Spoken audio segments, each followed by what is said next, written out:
brighter than the sunshine, sweeter than the honey. Prabhupada said in the Kali Yuga, really, there's no Dharma.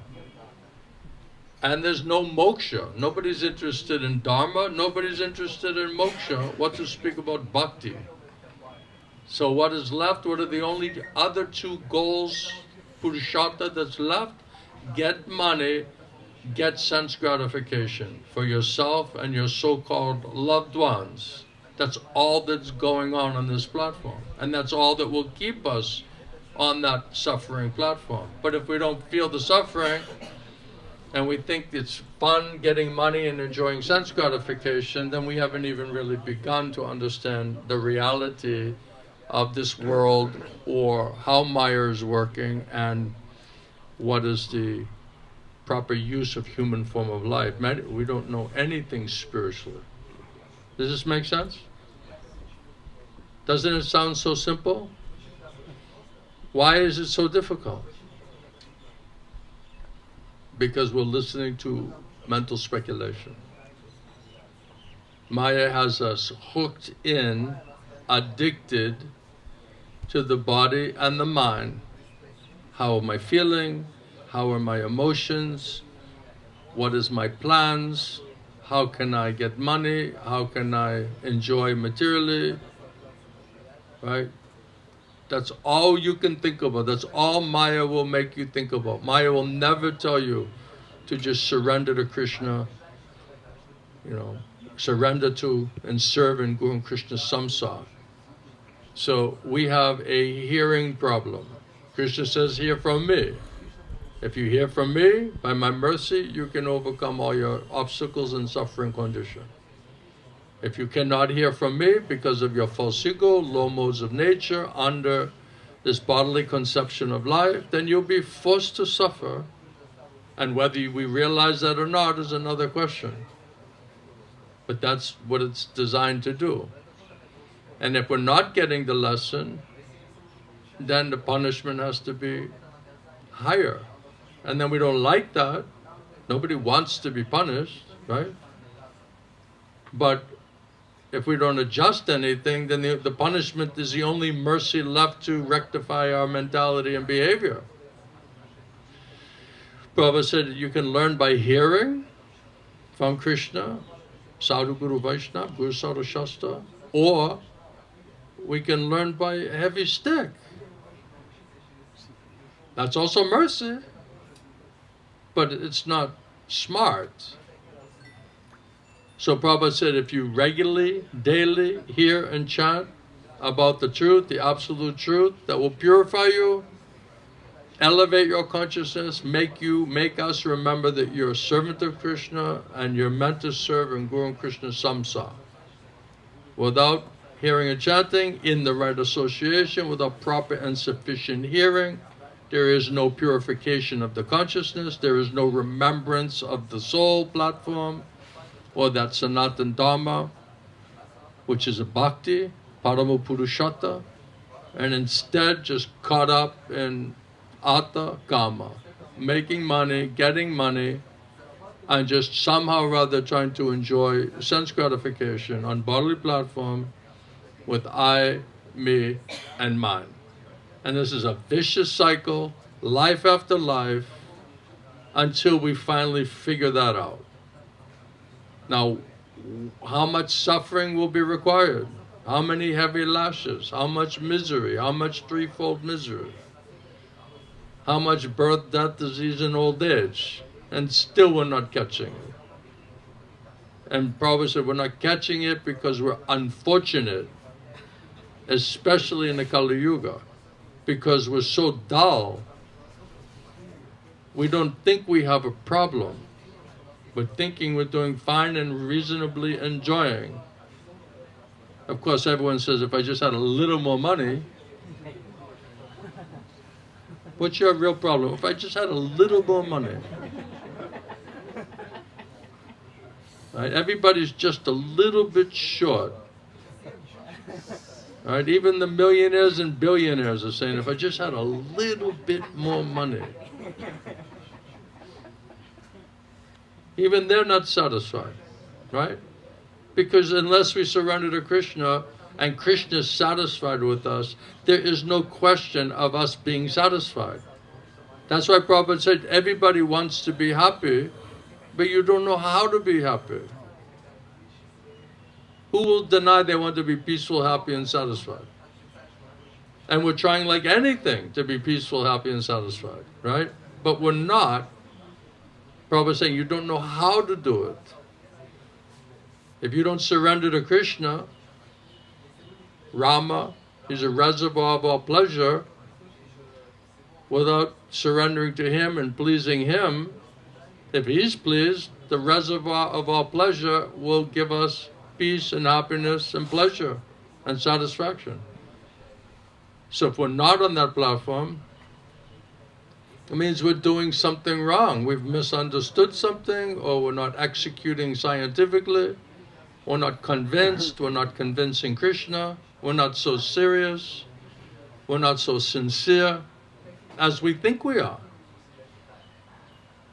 Well, we're devotees, and we're very sincere, and we're very serious. Oh, then you must be very peaceful and happy and satisfied. Well, no, not really. I remember when I went to Denmark. Where's our Mataji? Oh yes, I went to Denmark, and I was discussing with devotees, and some of them, they were being very sentimental, and they were saying, well, Krishna says, if you offer with loving devotion, then he will accept it. I said, yes, that's true. But Prabhupada says, you cannot offer directly. Stand up in the back. Yeah. I'm afraid when the tree goes over, you're going to kill somebody. If he was short, no problem. Then you can hear better. Problem is, it's late. You had a nice big lunch after breakfast after a Kadashi, especially after Kadashi, right? So everyone's like,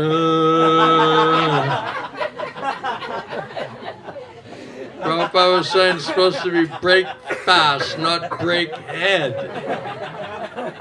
So we did break head this morning. That's why I'm making this short and sweet. I got limited time. I got the feeling. I got like a small window to squeeze all of that in there before the whole thing crashes down. So that's why we have to constantly keep hearing all of this thing, because we forget. There's that saying in English, right? The repetition is the mother of learning. Is that right? Repetition is the mother of learning. We're not learning, even with the repetition. That means it's not proper sufficient hearing. And why is not proper sufficient hearing? Of course, both have to be qualified. The speaker must be bona fide, authorized, but the hearer must also be bona fide and authorized. If we're not eager to take that medicine, to get that mercy, then the hearing is not sufficient, not proper or sufficient. It will never enter inside of you. It's like taking nice medicine and it's just on the counter, but you never figured out how to put it into your body. Well, what is the value of the medicine if it cannot be introduced? And that introduction is through the ear, and we're so busy speculating, we cannot hear anything. All you're hearing is your stupid mind, speculation. Who he thinks he is, he thinks he knows, why he's sitting in this big chair. We know just as much, if not more. Right, what makes him so special? Right, we're from India, we're Aryans. Right, we have taken such an exalted birth. Must be tough. I was thinking about this last night because Gurudev was talking about how all of the incarnations, all of Krishna's incarnations, they all appeared in Bharatavash. So such is the place that all of Krishna's incarnations appeared in Bharatavash. So if you take a birth in Bharatavash, this is not an ordinary birth. That means so much previous sukriti, pious activity, spiritual activity was done in previous births. So it's very easy to get puffed up by that. Isn't it? That's why everybody in the world thinks they're special, but you guys are like, we know who's really special. These guys all think they're special, but deep down,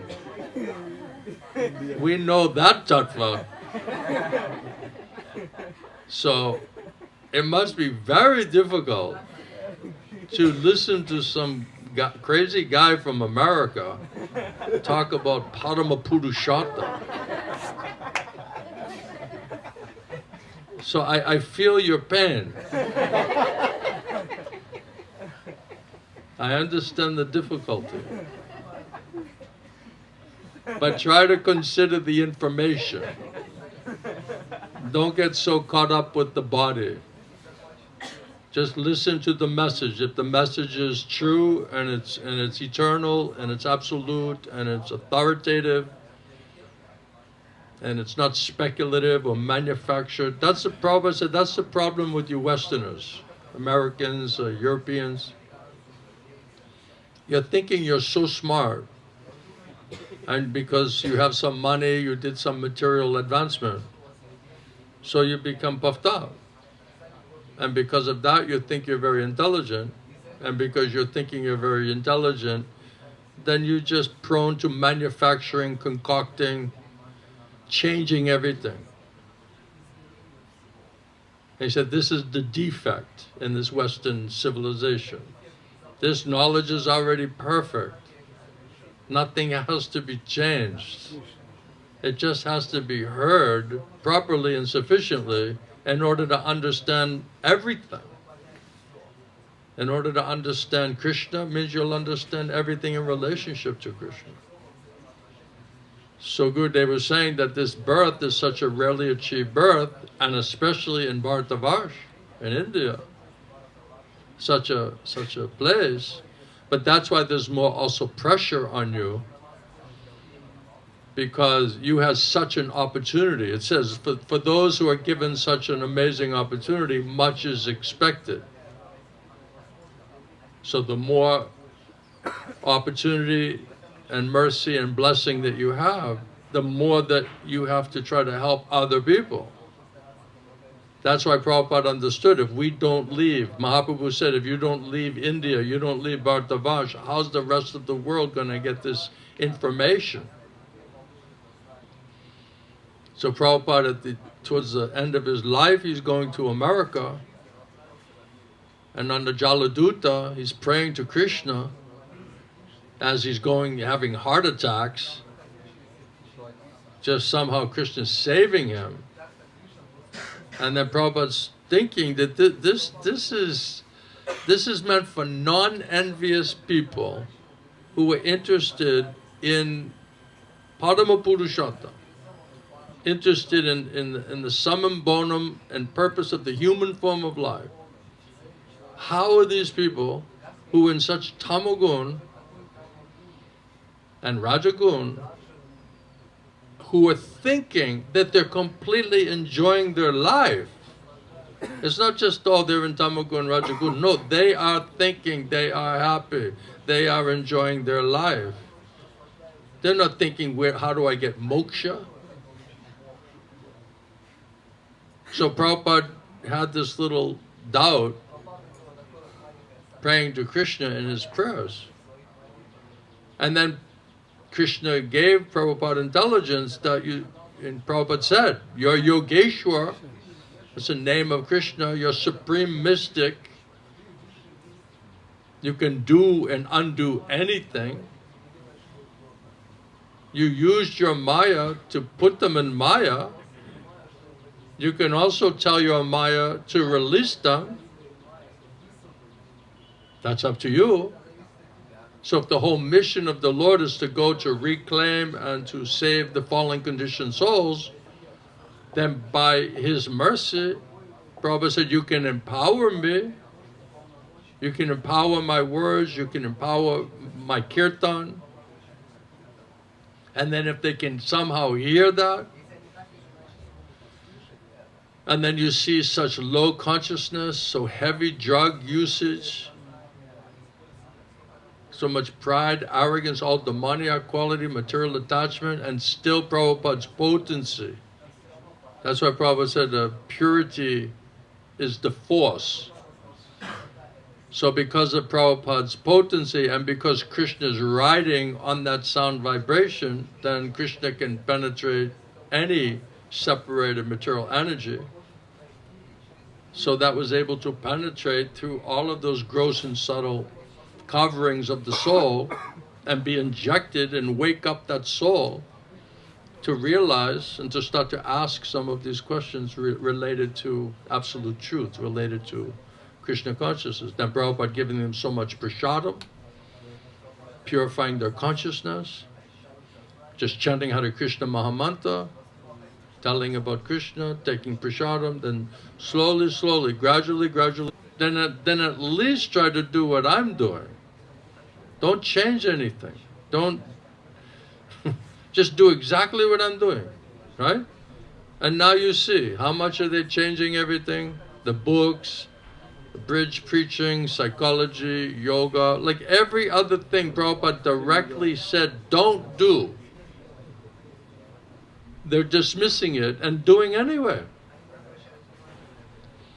Sometimes we ask devotees, if you went to Prabhupada and said, Prabhupada, we're thinking, we know you said to chant after Mangalarti, Hare Krishna Mahamantra, but we're thinking that devotees, they need to get healthy.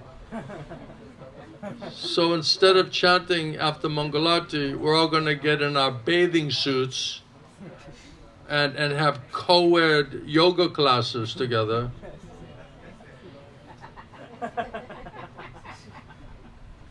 And we're going to charge them money for it.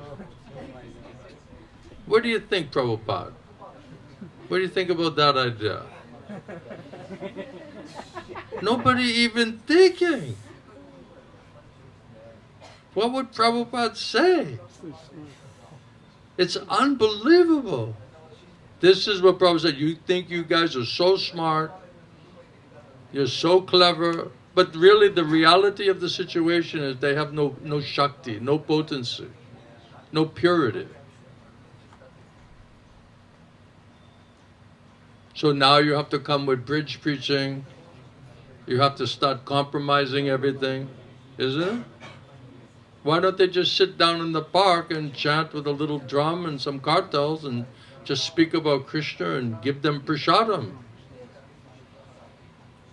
Why don't you just do what Prabhupada's doing? They can't. And they know that. So therefore they have to make all of these compromises. When we're going to preach and they're saying, okay, don't talk about 4 regulative principles, don't talk about, surrendering to Krishna, don't talk about, they gave me like a list of 10 things I can't say. And I'm sitting on the Vyasasana and I'm like, well, what is left for me to say? Because we're all on some path, and no matter how many paths, we all have the same goal, and we're all going to end up in the same place.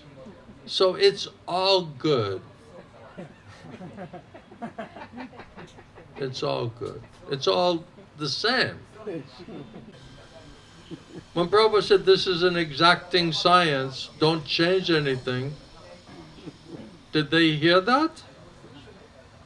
Can they say boldly this is an exacting science? They'll say this is our definition of exacting science. right? It's like Anthony Fauci, you know? It's like all of these Dr. Science, right?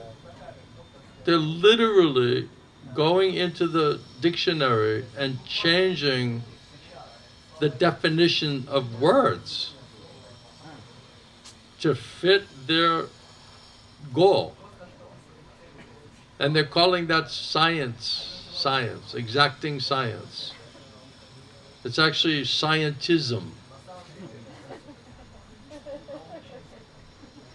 They're promoting scientism. And they're saying this is our definition of science. And now you can call it exacting science, but if it's not Guru Sadhana Shastra, if it's not as it is, that means added, subtracted, manufacturing, concoction, changing. All of that is disconnecting from Guru Krishna Parampara. Prabhupada criticism of his own godbrothers were they didn't strictly follow my Gurudev's instructions as it is. And because of that, because they disregarded and disobeyed the instruction, they committed such Guru Aparad, Vaishnava Aparad, Seva Aparad. Therefore they became disconnected, unplugged, asara, useless, powerless. That's why all they can do is try to steal ISKCON devotees. That's their preaching, more or less, right? Why doesn't your guru just go print the books, put them in other languages, go to some foreign countries, and by your potency and purity of your guru, why don't you just go make some simple souls come and join you? They cannot do it. And when they cannot do within the institution, then they go to Babajis and they go to so-called yogis and they go to all of these people because they want to be seen with these like characters, like these far out spiritual characters. Right? They got some stool on their head.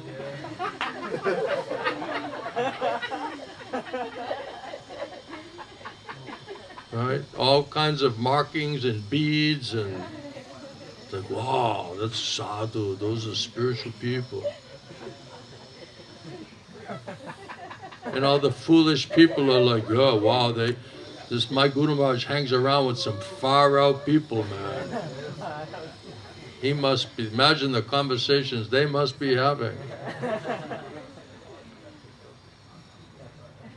They're all so advanced, so elevated, right? And then Prabhupada saying, don't do like that. Don't do yoga. Don't do psychology. Don't change anything. Don't change my books. Just do and say what I'm doing. Don't manufacture, don't concoct. Keep it as it is. Then by mercy of Guru Krishna, then it will have some effect. As soon as you deviate from that, then you're asara, you're disconnected. Then there'll be no potency, no spiritual potency. Nothing will change. You ever see in ISKCON, it's all brand new people joining? Right? They're here for 2, 3, maybe 5 years, right? If you're lucky, you get some position or power and some money, then you'll stay longer. So you have basically a corporate, long-term religious workers who are being provided for with power, position, money, followers, right? And then you have new people who don't know anything, so they can easily work and be exploited. Am I getting in trouble? Maybe. But it's a fact. He's writing everything down. Oh my God. I hope you're not a spy. I think they already know me by now, so don't worry about it. You can write and say whatever you want. Doesn't even matter anymore. Yeah, you can publish it. You can go stand on the building with a microphone. You can wave flags. You can boycott the outside of the house. You can have protests. Doesn't matter.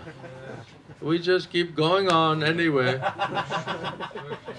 They'll have to shoot us, basically.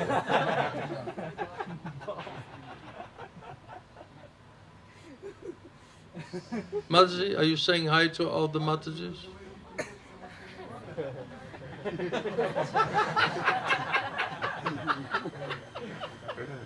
She's just looking and blessing and smiling at each Mataji.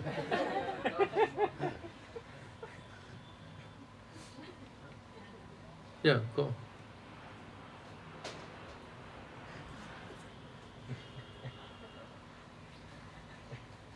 So, yeah, no potency.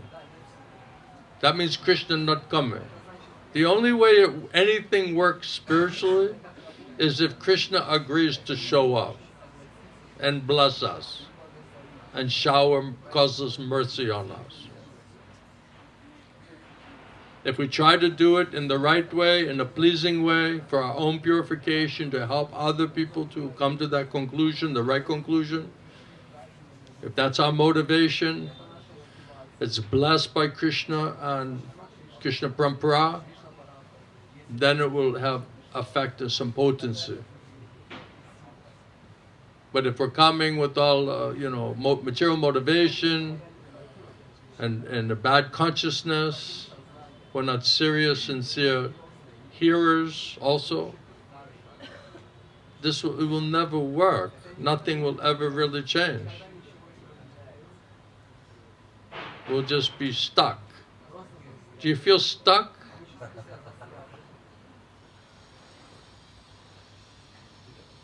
Any questions so far? Anything?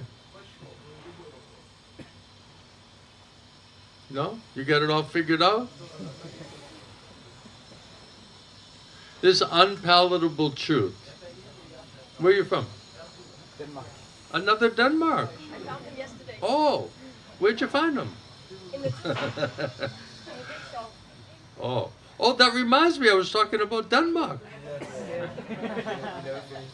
You see how this happens to me? I get carried away and then some little thing brings me back. I didn't really make the point, right? About Denmark. Thank you. So then, Prabhupada said, you cannot offer to Krishna directly. He'll not accept that. If you're sincere, then he'll give you bona fide guru. Then through guru, parampara, you offer to your guru, bona fide authorized guru, then he offers to his guru, and then he offers to his guru. In this way, finally, it gets to Krishna. So, if you don't have a guru,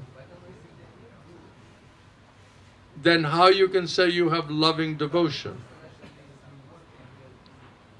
If we don't have a guru, it means we didn't get Krishna's mercy, we didn't get the Sadhu Guru Vaishnav's mercy, we didn't have this Sambandha Gyan, this connection has not officially been consummated or reconnected. We don't know what Krishna wants us to do for service. That also has to come through Krishna Parampara. He's not going to tell you directly, this is your service. He'll say, go to my devotee and I'll speak through my devotee to tell you what is your service. So Prabhupada said, bona fide guru, he knows psychophysical nature of the student, and the bona fide guru knows what is Krishna's intention for you. So he's acting as Power of attorney. power of attorney. That's why authorization, empowerment, bona fide, that's required. You can't be self-made guru and just say, okay, I'll tell you what Krishna wants you to do. You can say, but it didn't come from Krishna, and whatever you do is not going to get to Krishna. And the guru will say, okay, you're fit to work in the deity department. You're fit to work in the kitchen. You're fit to be a teacher. You're fit to be a preacher. You're fit to do business for Krishna. So many different seva is there according to one's psychophysical nature and position in Daivi Varnashram system. They can execute that seva for the pleasure of Guru and Krishna. Without Krishna mercy, Guru's mercy, there's no entrance into Daivi Varnashram system. So we're not hearing from Krishna, and nothing we're doing is going to get to Krishna.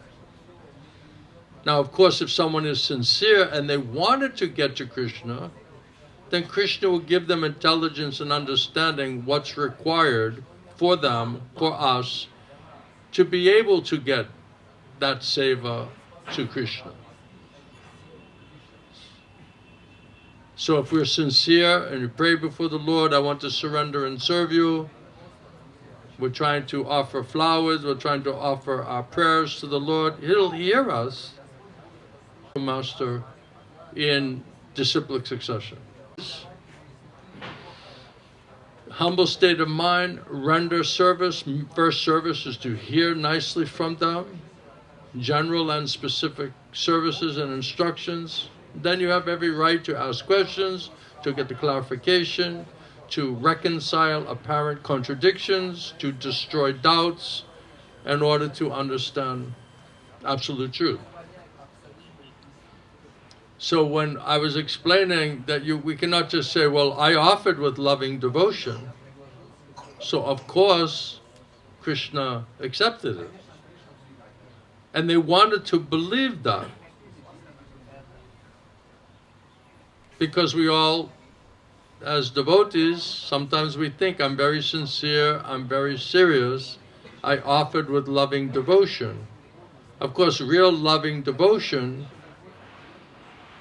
starts at Nishta. That's the platform of pure devotional service, starting after Anatta Nivritti. Before that, we still have some mixtures there for some gross and subtle materialistic desire. So our service is very conditional. It's not real surrender, it's not unconditional service, very sentimental. So that's not the real thing. It's a theoretical bit puffed out, and we think we're senior devotee, and we're sentimental. It may not be like that.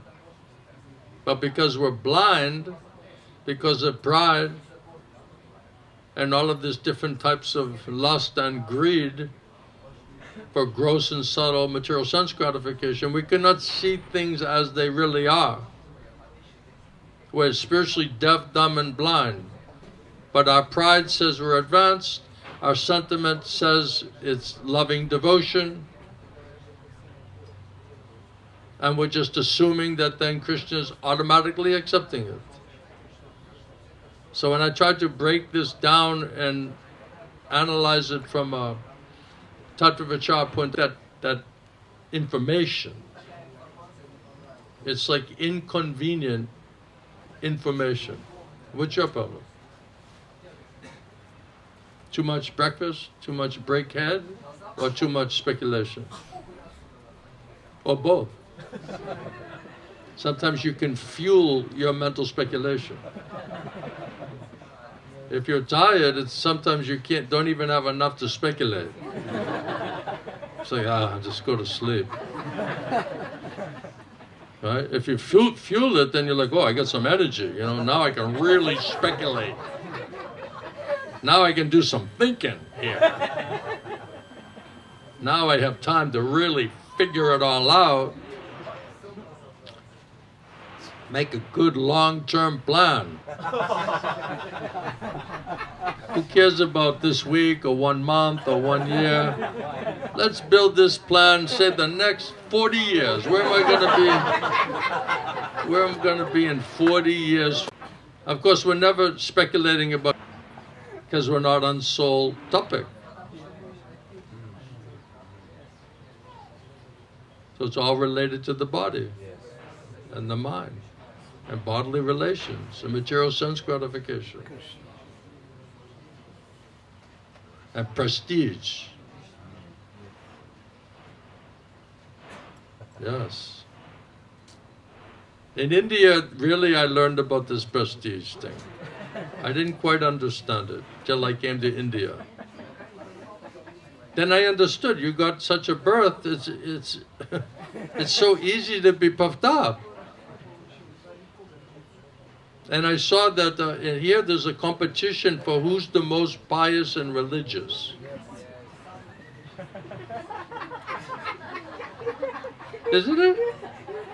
So everybody's just organizing their family to give this impression of how pious and religious your family is.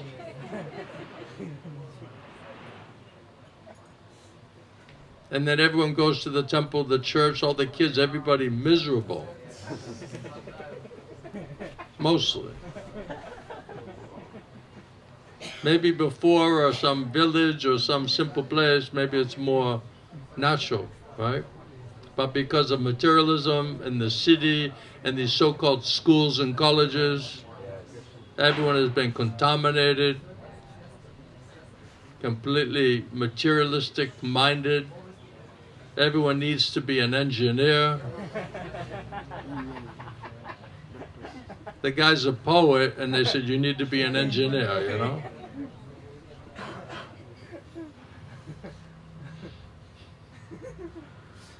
So everybody very concerned. And even money. It's not just, money is not really, it's important. But the money is required for the prestige. Right? Then you have to show off your asset, your money, your house, your building, your car, your dress. It's all about prestige. Everyone has to keep up the prestige of the family. It's like ingrained in you. Isn't it? Very deep rooted. So these things are, to overcome all of that thing, this is all on bodily platform. So this mental speculation, endless, constant liking something, wanting to change something, change somebody. Right? Are you always thinking about changing something and somebody? Right? Think about, analyze what you're thinking about. I want to change my condition. I want to change my situation. I want to change the people around me. I need everybody just to cooperate. So if I could just control everything and everyone, then I won't be bothered. I won't be disturbed. Then I'll be peaceful, happy, and satisfied. But unfortunately, not everybody's cooperating with me. Of course, we can't even get ourselves to cooperate with ourselves.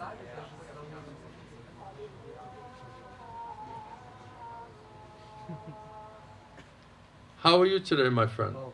You feeling good? Yeah, I'm feeling better. You feeling getting stronger? Yeah. That's a good sign. Yes. You're not getting haunted anymore? Yeah. Just block them.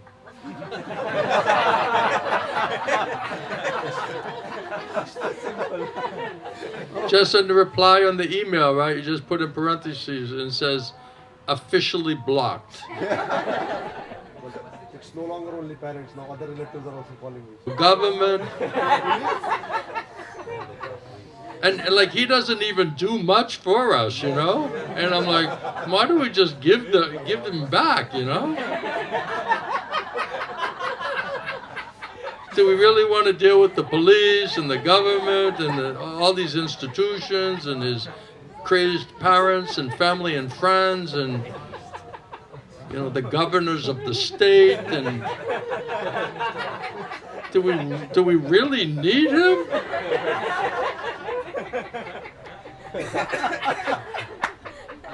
You know what I mean? Is he that important? Well, like everybody's trying to protect him spiritually, and he's like, Mommy's calling. Mommy's calling. Mommy and Papi, Daddy, whatever you call it. Daddy, Mommy and Daddy. And I'm like, how old are you? And he's like, 44. 44.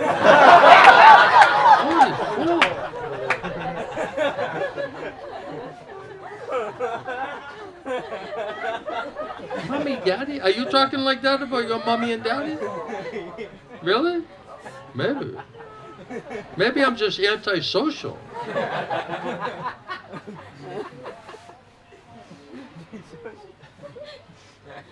Maybe the problem's me. Maybe I've misunderstood something.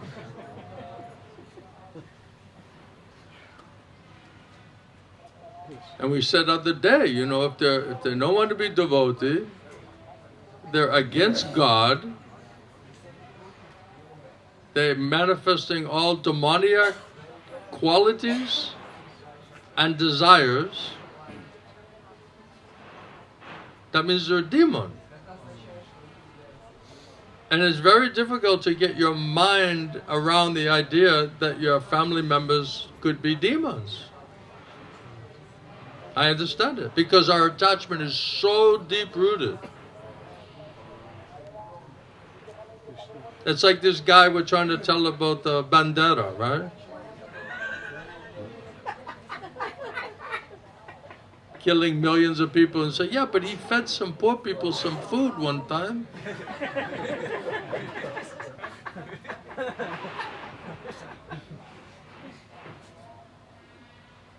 So we're just like, we can't get ourselves to accept the reality of the situation.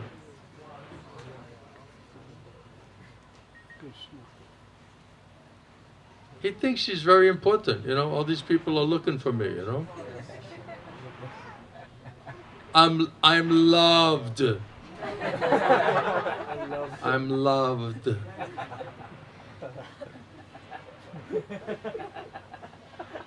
They love me. No. No, don't do like that.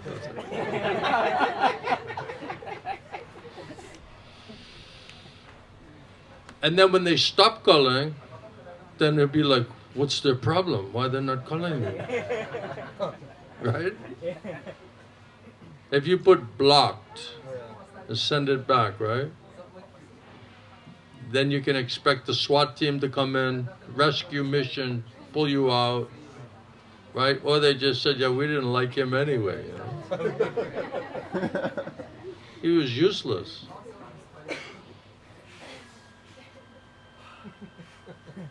What? So I'm like just now fed up now. Like I just. You're fed up? Yeah, like. No, enjoy.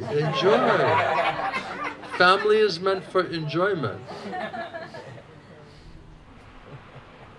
I have told them I'm not going to be away forever. After a few days I'll come back. They're like every day more than 20, 30 missed calls. You just say, if you call me one more time, I'm never coming back. Seriously say that? Huh? Okay, so should I say that? Yeah. Okay.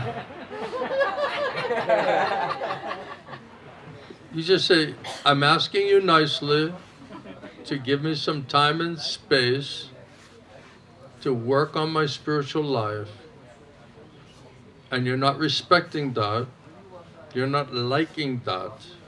So now we're at a stage that if you call me one more time, you will never see me again in the rest of your life.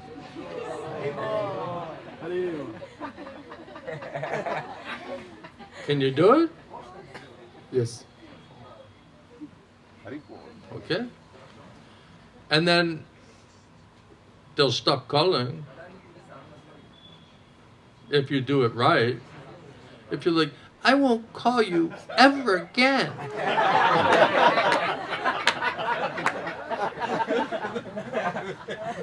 They'll be like, he's just bluffing, He's not serious. You have to be serious.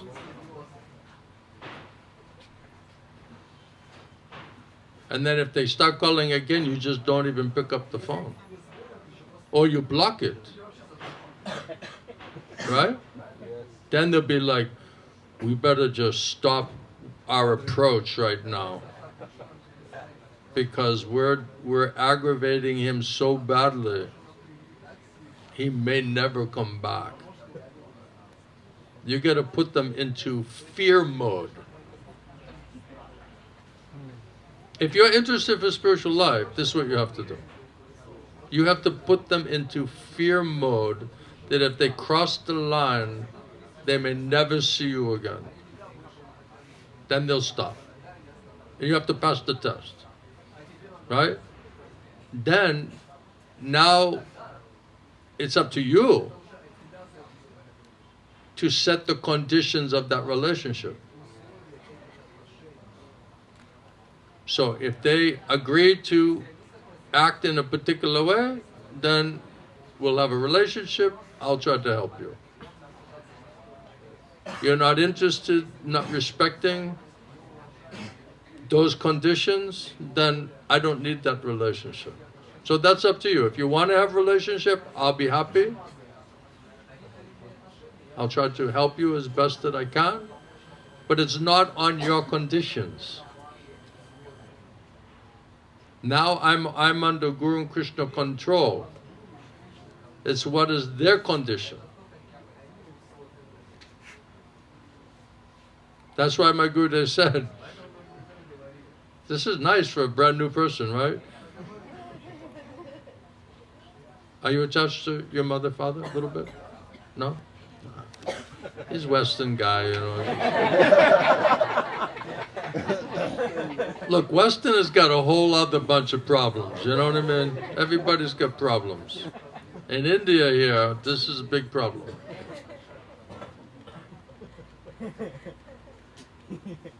That's why we're taking a risk to try to little bit break the strength of, Prabhupada calls it organized family attachment. So that's why we're just taking a risk like chopping of humor, but still making the point, isn't it? It's Maya. You were serving in the Maya family instead of Krishna family. We're worrying about the family members, mother, father, sister, brother, husband, wife, instead of worrying about Krishna and serving in Guru and Krishna samsara. Well, if I just please all of these people, they'll all be peaceful, then I can surrender and serve Krishna. And my Guru said, that time will never come. Surrender now. There'll never come a time that you're going to just serve and please and pacify all of these other people, and then everyone's going to be happy and peaceful and satisfied, and now you're free just to surrender to Krishna and dedicate your life to Krishna. That's never going to happen. That's an illusion.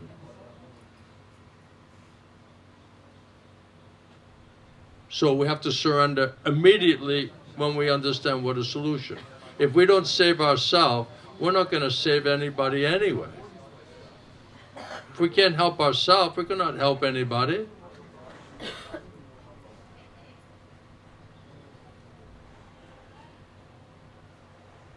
So sometimes you have to help yourself first, and then when you become strong, then you can go back and try to help other people. If you're not strong, then you don't have enough strength to withstand their questions and doubts and attachments and expectations and demands. You cannot overcome it. So better just remove yourself and strengthen yourself and get the necessary faith and spiritual faith and intelligence and strength.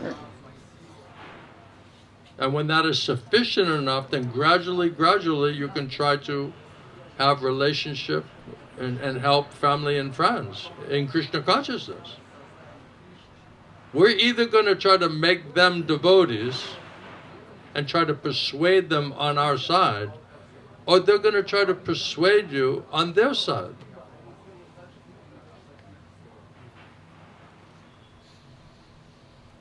So basically, are we going to become like them and stay like them, or are they going to become like us? So if we can make them like us, then have a relationship with them and make them like us. No problem. If you cannot have a relationship and make them like us, then the risk is they'll continue to make you like them.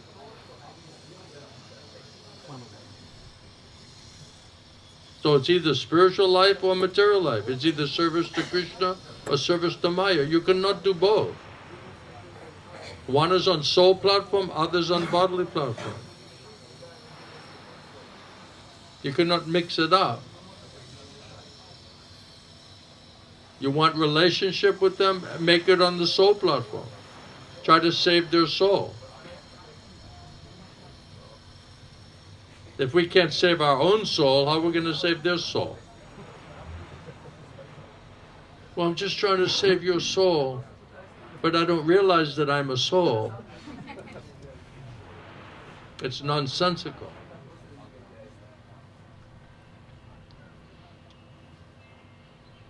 And if we want attachment to family and all materialistic desires, materialistic attachment, all materialistic plans, trying to please all of the materialistic people, then this is not for you.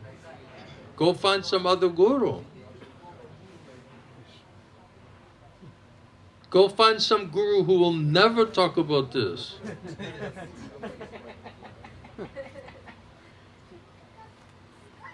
And then you'll find a guru, they won't talk about it, they won't confront you, they'll not try to cut anything.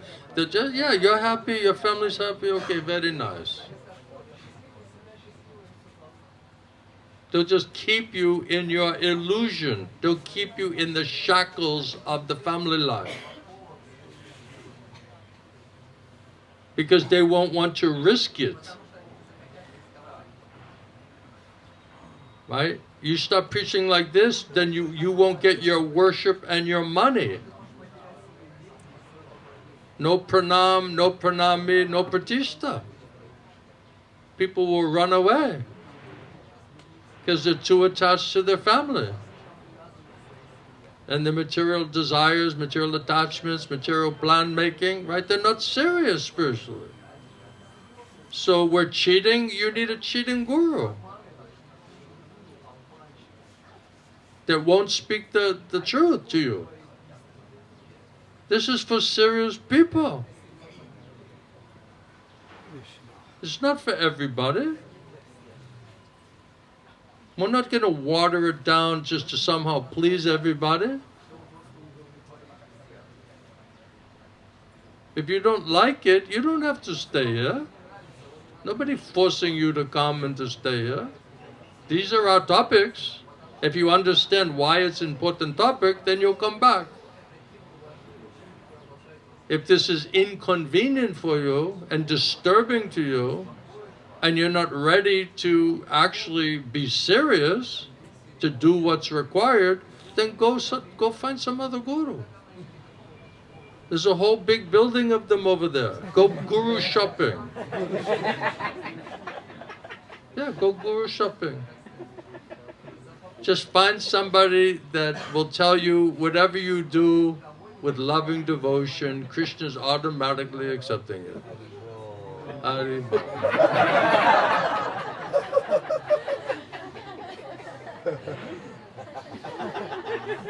You're a very nice devotee. What does your father do for work?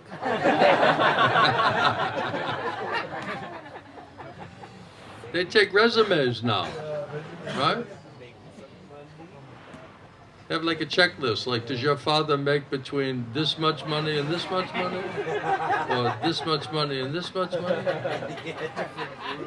Right? Yeah. And then according to, you know, if you have a lot of money, you get a more advanced guru. If you just have a little bit of money, we have one of these other gurus there. He's just starting out, you know.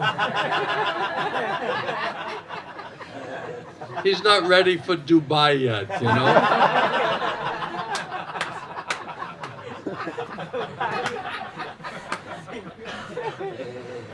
I have one guru, he's asking me, he said, where are you preaching? I said, you know, Russia and you know, China and you know, at that time I was saying Siberia and he's like, why are you preaching there? They don't have any money.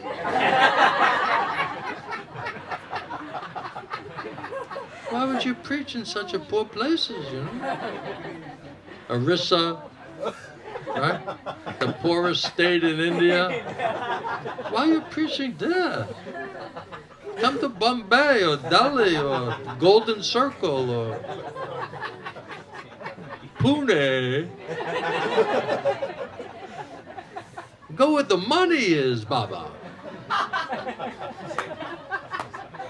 Why are you going to tribal places and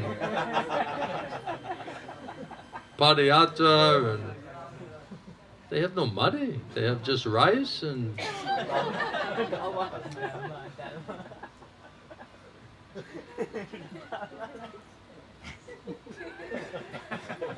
this really going on, I'm serious. I thought the Maharaj in Dubai and he's preaching in New York is a hellhole.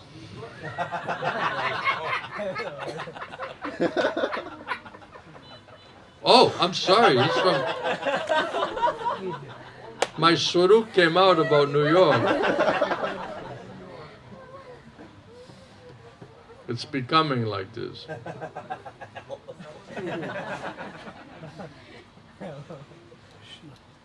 So there's all kinds of gurus out there.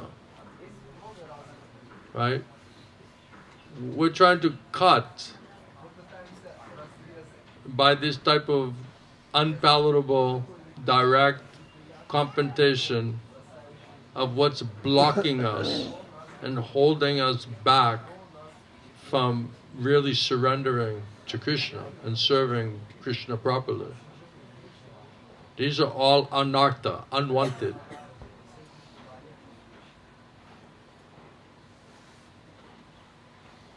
Any other question?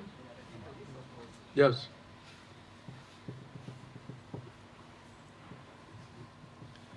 Mahaprabhu said, asatsanga tyaga. If those who are serious about the spiritual life, first thing they have to do is get rid of this asatsanga.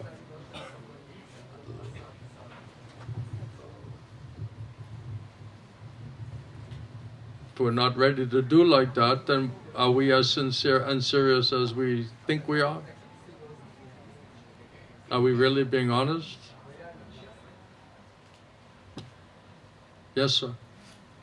Hare Krishna. আমি জানলাম যে সেবা সরাসরি কৃষ্ণ গ্রহণ করেন না, তো গুরুর মাধ্যমে কৃষ্ণ সেবা গ্রহণ করে। তো এও জানলাম যে প্রার্থনা তো একটা সেবার মধ্যে আসছে, তো আমরা তাহলে প্রার্থনার মাধ্যমে আমরা কৃষ্ণকে কিভাবে সন্তুষ্ট করার পর আমরা Ari Baba, he's speaking a different language. Right? He's looking at him like, you know, like, what's he talking about, you know? This guy from Latvia, right? He's like, Bengali. he's speaking a different language, Baba. What do you think he's going to speak in Latvian language?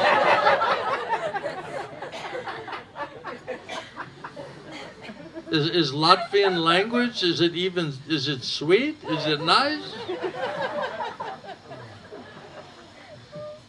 Continue, my friend. তো I just couldn't get over his face. He's like disgusted.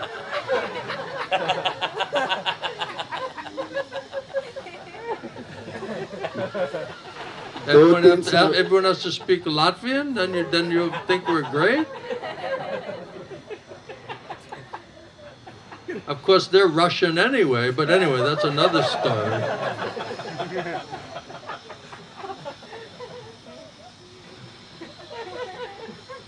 Slavic DNA.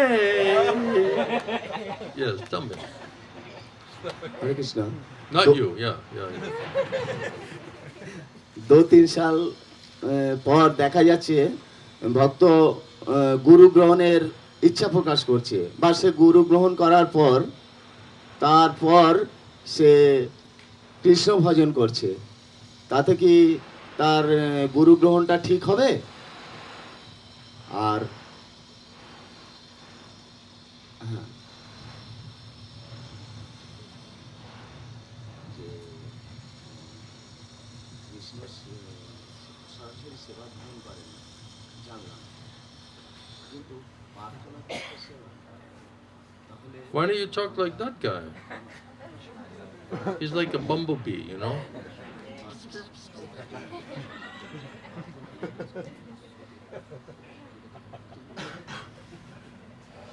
Oh, he's getting mercy today, huh? I came all the way back.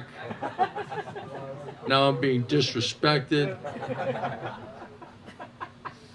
Maharaj, they don't want me anyway. Now he's like going back to the original plan over there, you know what I mean? Maybe I should have just stayed and been the servant of my sister. And So, Prabhu is saying that he got to know today that Krishna doesn't accept anything directly. And so, if offering prayers is also a kind of service. offering what? Offering prayers to Krishna is also a kind of service. So, and Krishna only accepts through his representative. So, people here, they are in ISKCON or like following spiritual life, and after 2-3 years they're accepting spiritual master and doing their bhajan.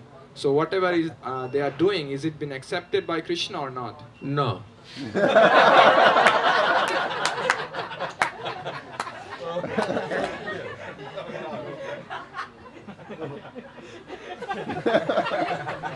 We got a problem, right? Prabhupada said, if you offer prayers or you're trying to offer something to Krishna and you're very sincere and serious and you don't have a guru, then Krishna, he's Adi Guru, he's Chaitya Guru, right? He's original Guru, spiritual master. So if we're sincere and serious and we want to offer something to Krishna and offer sincere prayers to Krishna, then Krishna will reward you with the bona fide Guru in his disciplic succession. That will be of his devotee and purify us and make it real, make it more complete. But that so that it can be offered in the right consciousness.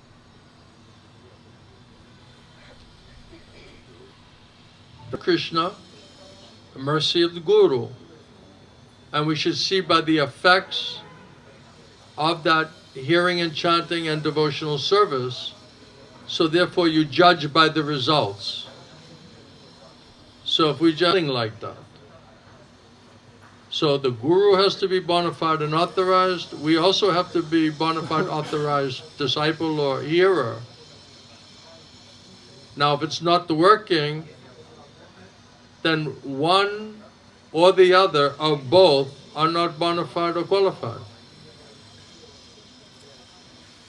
So if you judge by the results, and the results are not there, you cannot just say, well, officially I'm doing everything.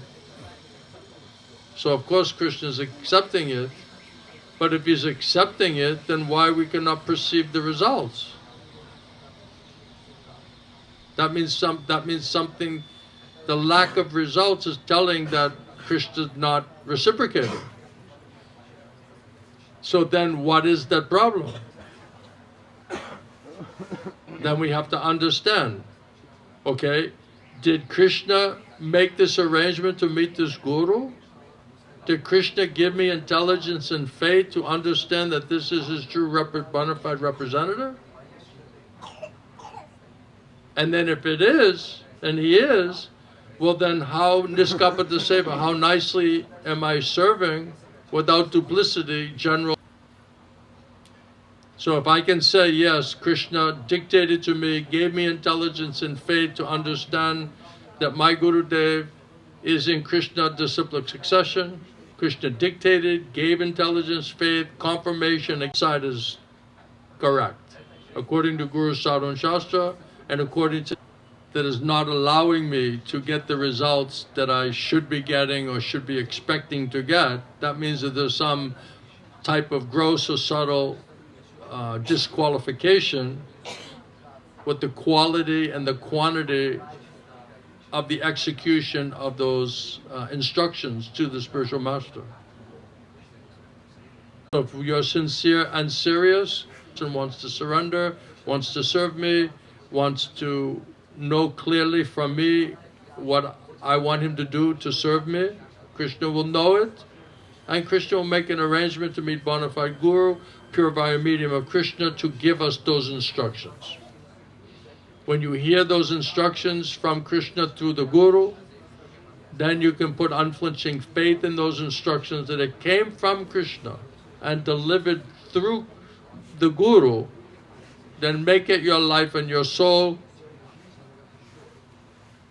and constantly, daily, try to follow that. I feel more satisfied. I feel stronger.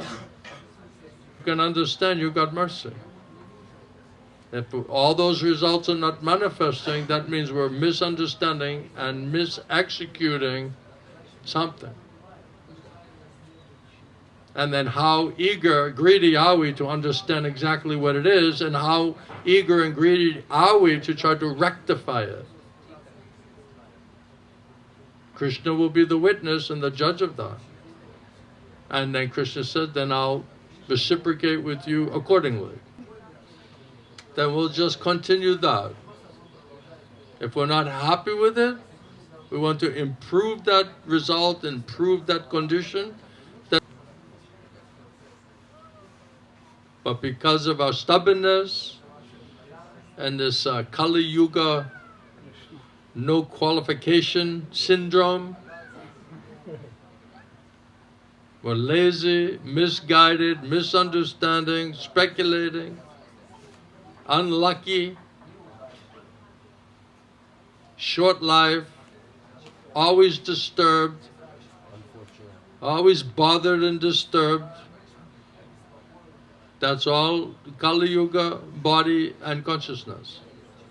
So it's very difficult to try to execute an exacting science under such conditions with such a disqualification. And that's why the process is made so simple and straightforward for the stupid people, the dull fellows like us, to be able to understand it and have even a basic idea of what has to be done to execute it, to get mercy. It's like Bhakti, what is it, 101? Bhakti for dummies. Bhakti for dummies. That's what Mahaprabhu has done.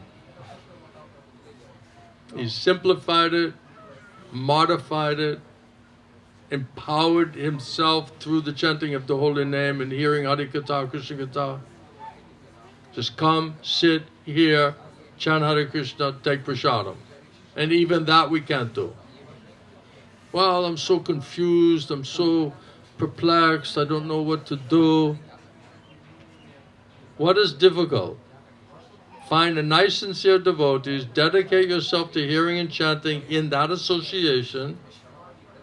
Try to purify your consciousness, take prasadam, try to understand what is Krishna's instruction, try to execute that instruction, and then try to help other people to do the same thing. Why is this difficult? Wasn't Prabhupada saying yesterday this is not very difficult? It's not a very difficult job. It's not very difficult. But what's making it difficult is stupid mind. Because we're so addicted to listening to our mind that we are being misled, we're misunderstanding, we're criticizing, finding fault, dissecting with a critical nature, envious. These are all demoniac qualities, all demoniac disqualification. That's why we cannot hear properly. We're attached to the body, bodily attachment, bodily relations, sense gratification. We're trying to please everything and everyone, including ourselves, except Krishna. And Krishna, Guru Krishna Samsara. That's the root of the problem. But when we look out, we say, well, the problem is everybody else. It's everything and everybody else, including this guru. Master, and you don't have that intelligence and faith from Krishna, then how will you overcome tendency to doubt and to criticize and find fault with your guru? Then you'll just think he's an ordinary person. Just an ordinary man. How can someone be an ordinary man and a purifier medium of God at the same time? How do you reconcile that?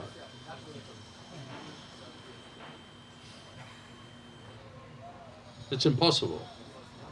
So unless Krishna dictates, gives you intelligence and faith, and confirms repeatedly how he's using that personality as a via medium, as a power of attorney to help you, only then can you give up this fault-finding and critical nature even towards the Guru. You cannot consider the Guru just an ordinary person and then think that you're associating and hearing about the transcendental Shuddha Sattva topics. It's impossible. If you're thinking he's ordinary man, that means you're cut off from Krishna, you're cut off from the mercy of the Guru. Now what are you going to hear? You'll just listen to your own stupid mind, critical, fault-finding, never satisfied, misunderstanding everything, blaming everybody else. It's everything and everybody else. It's not us. We're sincere, we're serious, we're fully surrendered, we're hearing. So it's not us. Find fault with the Guru. And you'll just think he's an ordinary person. You'll just think, oh, that's just his opinion. You know, that's his idea. That's his truth. Huh? That's his truth. Yeah, that's his truth. That's his. Sometimes when I'm speaking like that, they say, "Well, that's his political idea." We heard that in Russia, right? This is just a political persuasion. And someone else has another. There's nothing to do with transcendental, absolute knowledge on Shuddha Sattva platform. That means you're political, you're a material consciousness, you're seeing the Guru, you're thinking the Guru is thinking and speaking just like you.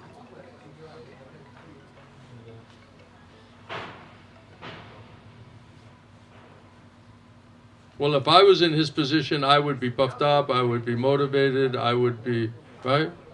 So he must be like that.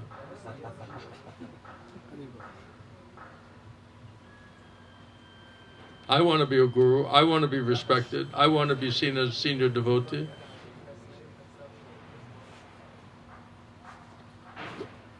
So he must also be doing. I remember my Gurudev said that when I became a guru, it was the worst day of my life. Become a sannyasi and a guru? Isn't that the summum bonum? Now everybody will think you're advanced, that you'll get prasadam first, people will worship you, you'll get money and followers. You made it. You're like a made man now. This is your success, right? You've reached the pinnacle of success in the religious organization. And then I meet my Gurudev, and the first thing he said is, the worst day of my life was when I was made a guru. And I was like, wow. That was the worst day of your life. So then he explained why it was the worst day of his life. And he said, people are so disturbed and so disturbing that I have no time. I cannot chant properly, I cannot eat properly, I cannot digest properly. They're constantly knocking on my door. This problem, that problem, this problem, that problem. No peace. Complete harassment. So he said, this was the worst day of my life. And even when Prabhupada said, you know, I want you to take up this responsibility. And then Prabhupada said, but I want. Really, they don't want to run around and get support. Can I get enough votes in this body to become a guru? Where does it say in any Prabhupada books, to any acharya, previous acharya, somebody votes for you, then you can become a guru? And then they said, okay, you got the votes, now you're a guru, and then you're thinking like you hit the jackpot. Ching ching!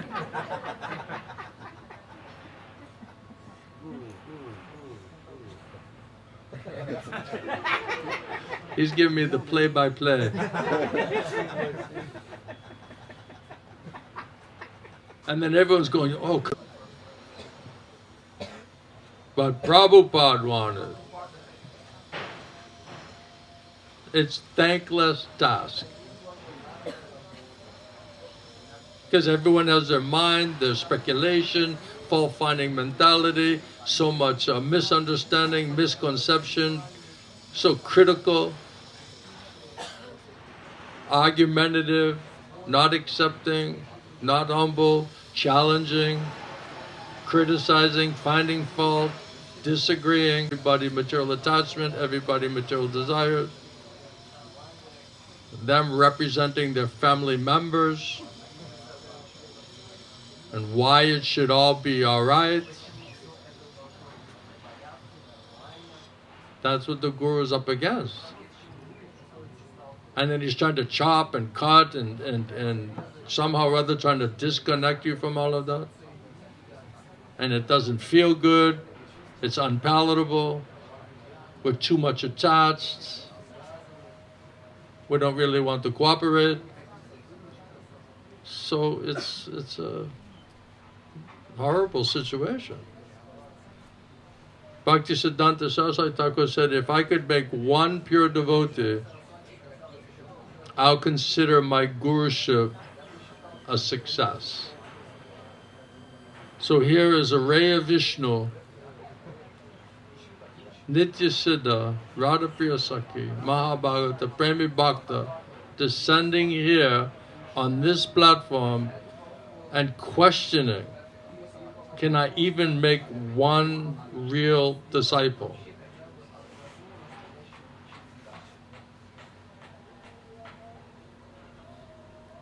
And I remember Srila Gaur Govinda Swami, he said that to meet the Satguru, Janmi Janmi Prabhu say, in your life is extremely rare occurrence. Extremely rare. But more rare than that is to get Sat Shisha. So, even to meet, Sadguru, eternal spiritual master, how rare is that? And Guru said it's more rare to have Sat Shisha. And in Kali Yuga, the only hope we have is to become Sat Shisha. But how rare is that? That's only ticket out. And how eager, greedy are we for that, to try to become like that? Okay, do your sadhana. Let's see how purely we can do the sadhana in the Kali Yuga. Or you can do like these people, will change the books and say we all were such shishas. What's the problem? We all came from Goloka Vrindavan.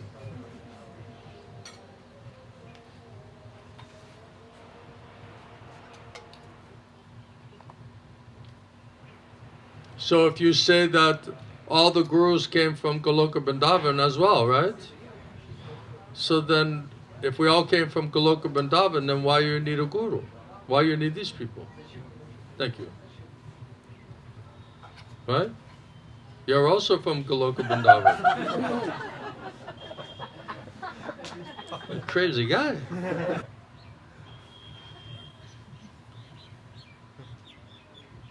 Why do you need a guru if you're from Goloka Vrindavan?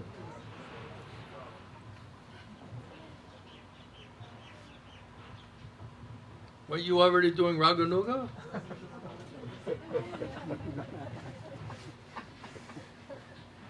Weren't you in the Raganuga pipeline? Pipeline.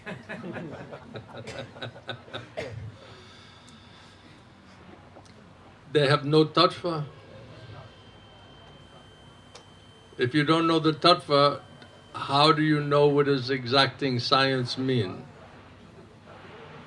And the fact that they cannot know it or stick to it or speak what it is means they never heard it. They don't realize it. When we're preaching, my Gurudev preaching, they said this is all deviation. So what are you hearing that the truth is a deviation?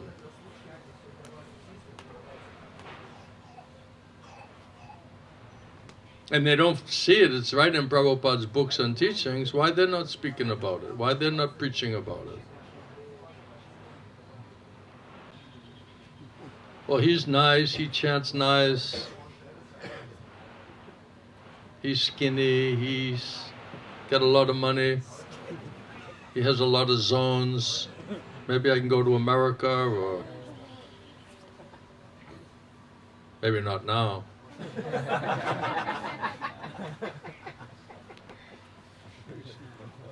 You know it's bad when everybody's coming back, you know? It's like, thanks, but no thanks, you know? So, yeah, it's all going on.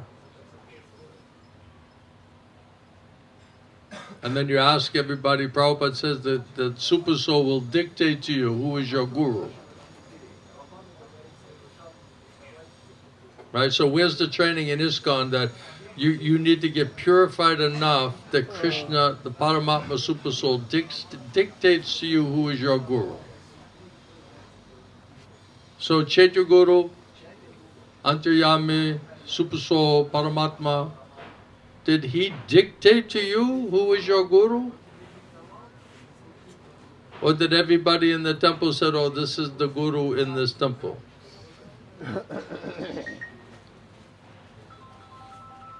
These are the three gurus who in charge of this zone.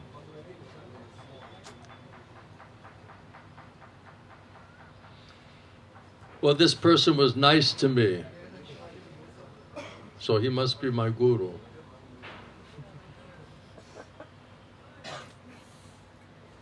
Someone who's a human being, a brahmana, nice qualities, he'll be nice to you. Doesn't mean he's necessarily your guru.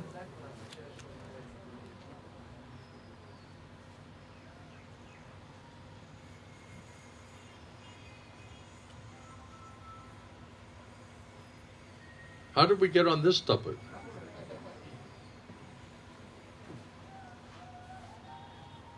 I guess we were supposed to talk about that. Exacting science. If you don't realize tattva vijnanam, right? Prabhupada says tattva vijnanam means scientific. Scientific, spiritual knowledge, realization. That's exacting science. Theoretical is not exacting science. To theoretically understand something is not exacting science. To realize it scientifically, by mercy of Guru and Krishna, that's exacting science. And the fact that they cannot present that with realization and faith, then it means it's all relative and they're just making up their own exacting science. And they're saying, well, according to time, Prabhupada said we're intelligent, so according to time, place, circumstance, and candidate,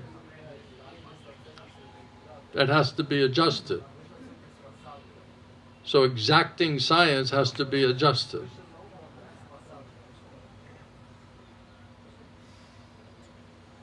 And Prabhupada said, just do exactly what I'm doing. He already figured out what is the prescription for the people,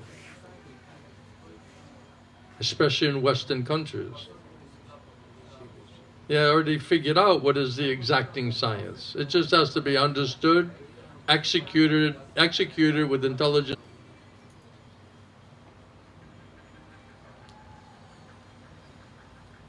Any other questions, points? Did I answer his question? গুরু মহারাজ তো গৃহস্থ জীবনে তো In India, don't you have like family gurus? Right? They come over and bless your new car.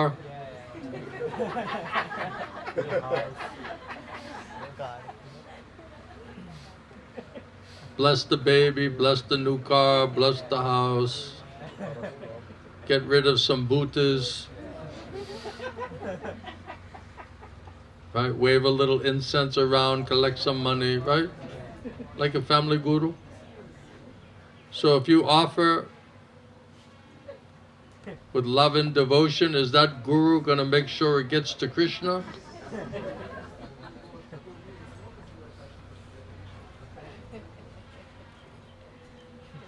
That's why it must be bona fide authorized guru. And Krishna said, when they asked Prabhupada, after you, Srila Prabhupada, who will be the Acharya?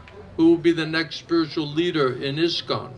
One reporter in New York City, he asked Prabhupada. And Prabhupada said, Krishna will say. So Krishna determines who is in his disciplic succession. Not a campaign, not campaign speeches, not voting.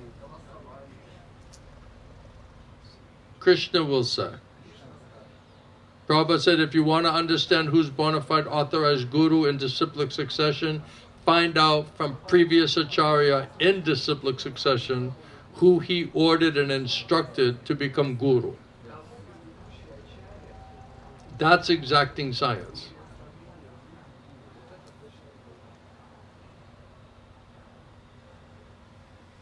Then you can understand that yes, it's Krishna's arrangement, confirmed by previous acharyas, bona fide authorized previous acharyas, and that's Krishna's mercy, and Sadhu Guru Vaishnava's mercy. Now, if I sincerely, seriously execute those seva to try to please them in the mood of loving devotion, then Krishna said, then I'll accept it. And we'll see by the results and the reciprocation that Guru and Krishna accepted it. It's undeniable. One place Prabhupada said, just you judge by the results. See, are you peaceful and happy? I mean, it's such a simple, we're just overthinking everything. And then Prabhupada said, just see, are you peaceful and happy and satisfied? Do you feel that you're getting reciprocation from Guru and Krishna that's making you peaceful, happy, and satisfied? Will you feel spiritual shelter and spiritual protection? Then you can understand that you're getting mercy of Guru and Krishna. They're pleased with you by your effort. If that's not happening, something's wrong. We're doing something wrong. Just like a science, right? You put this much, you get this reaction, right? H2O, is it? 2 hydrogen, 1 oxygen, right? Then you get water. So exacting science, we're understanding and executing that exacting science, putting faith, not doubting it, not hesitating, then you'll get the result. Buddha said if you're hesitating and you're doubting, it won't work. That means you're not trusting Krishna, you're not trusting the Guru, it won't work. You have the unflinching faith in Krishna, unflinching faith in Guru, unflinching faith in those instructions, and unflinchingly executing those instructions with faith and realization. Absolutely it will work.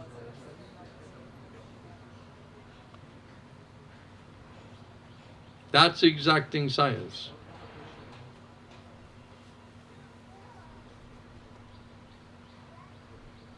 Mm-hmm. What if you don't have that unflinching faith? Then you're listening to your stupid mind. You're not depending on Krishna. So you're not getting Krishna intelligence, you're getting Sham from France intelligence, which of course is Maya.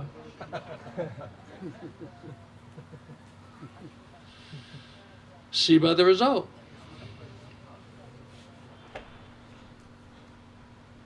What are you saying? What was the question again? If you don't have that unflinching If you don't have unflinching faith, right? Why don't we have unflinching faith?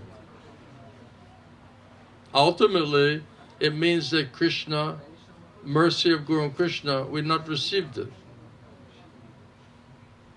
We're not receiving intelligence and faith from Krishna, inside and outside, through Guru, through Shastra, Guru Sadhu Shastra. When you say my faith is not unflinching, right? I'm flinching, that means Krishna didn't convince us.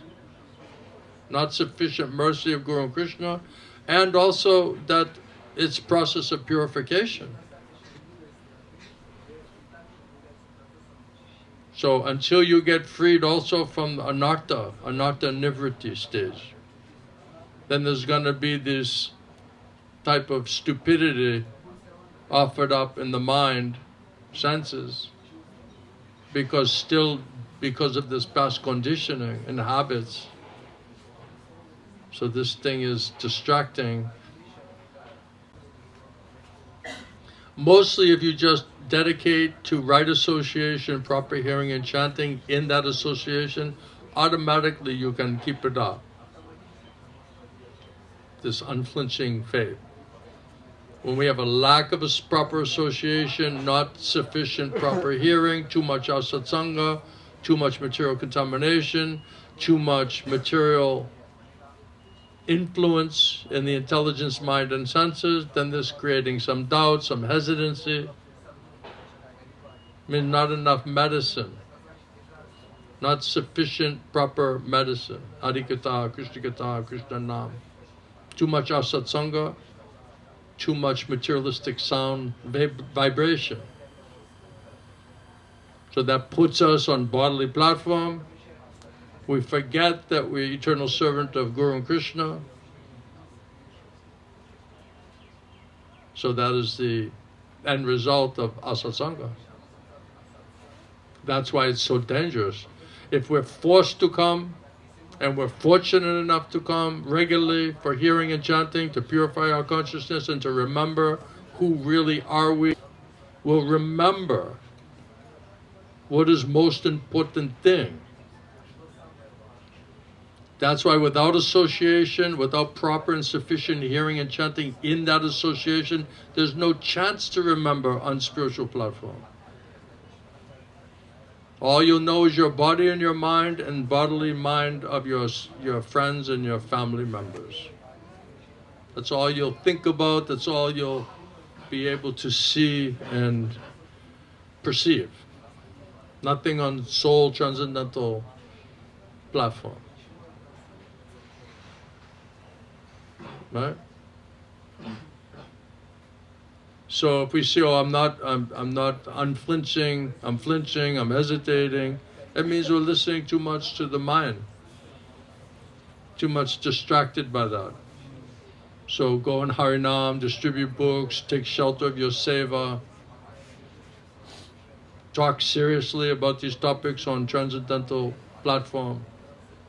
Serious conversation with the idea of purifying consciousness and coming back to a strong position in a spiritual understanding.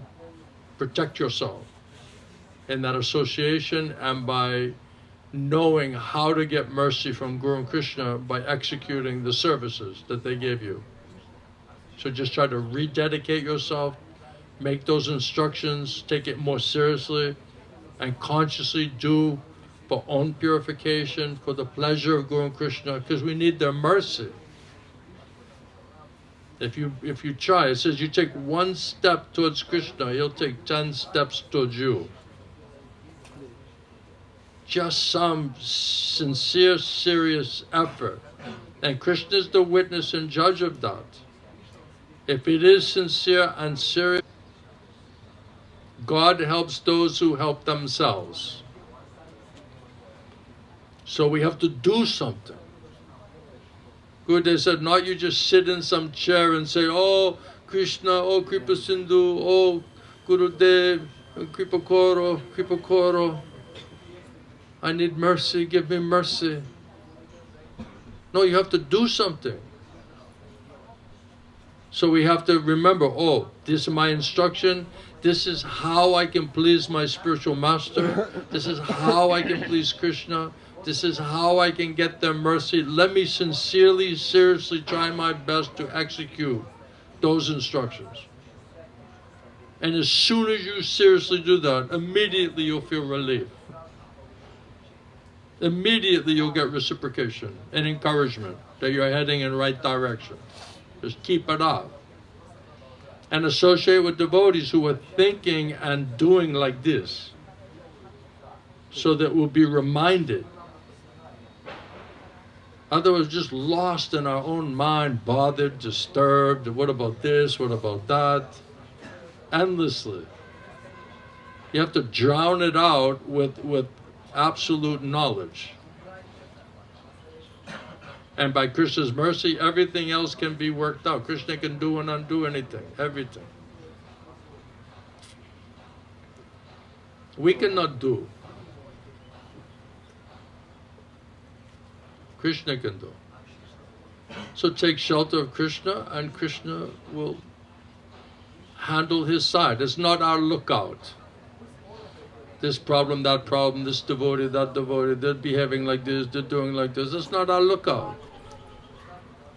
That's between Guru and Krishna and that soul, that disciple. Just pray for them. Just like you're praying for mercy, they also need mercy. Just like it's difficult for you to change, it's difficult for other people to change. Just like you don't like to be judged. So why would judging them? Think about it. When someone's judging you really harshly, and no love and affection, and no liberal nature, it's painful. Right? So think about that when you find yourself trying to judge somebody else, rightly or wrongly. That's not my business. Krishna, that's between them and Krishna and the Guru. I have my own problem. I have my own work to do.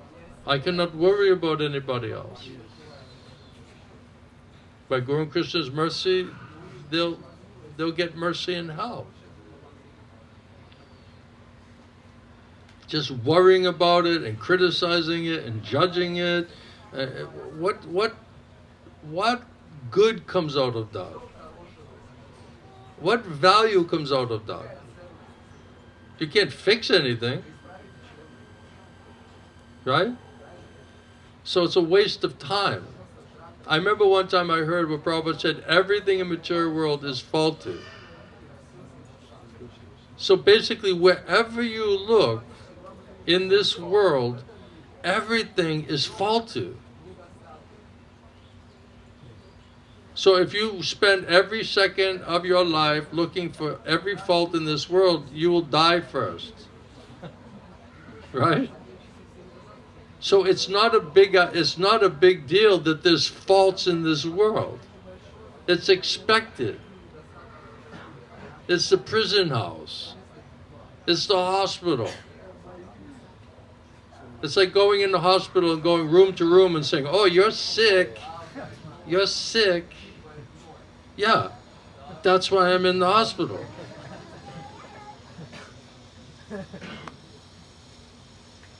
I'm trying to rectify myself. I'm trying to get healthy.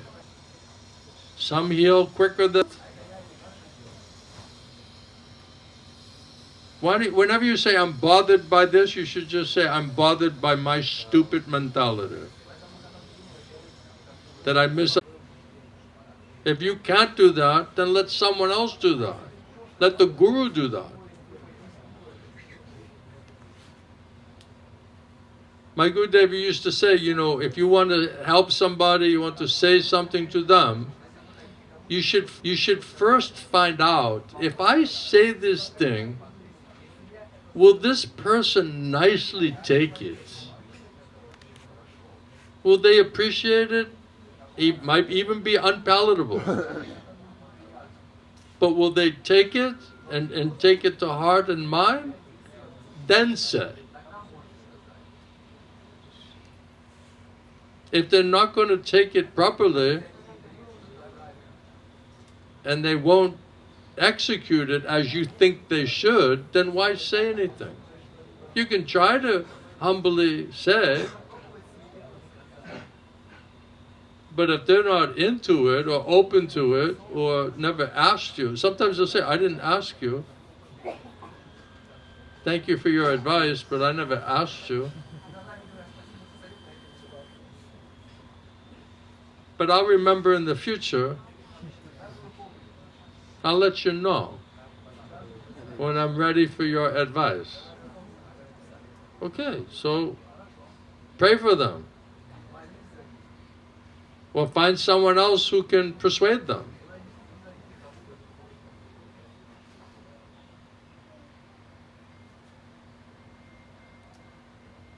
It's very practical, isn't it? That's why sometimes, when my godbrother, different people, they have so many problems, or it's very complicated, or maybe they won't really listen to my advice.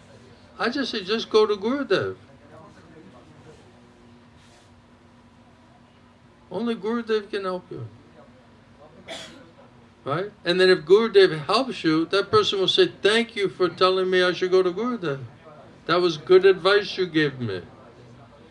And you just say, well, every time I had a problem, Gurudev helped me. You gave them faith in the Guru, and then by mercy of Guru and Krishna, something is solved. They'll get more faith because they'll see a practical good result. That's the way it works. It's a cultivation of faith. Not just automatically, just trust me. Who are you? This Maharaj in the Mayapur, was it here? Yeah, he had a dream. Had a dream. Someone says, well, I had this amazing dream, It's like, that's not exactly scientific, isn't it? Did you ever hear where Prabhupada's just telling that whatever he knows and realizing it was all came from his dream?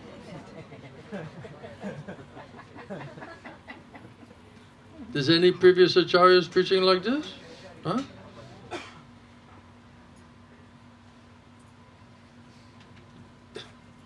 This is what the Guru Sauda Shastra says.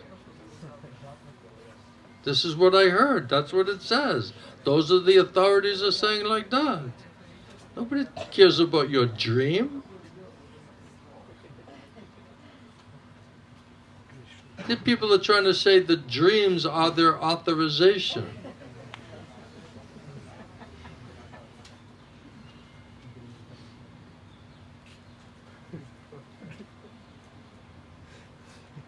Right?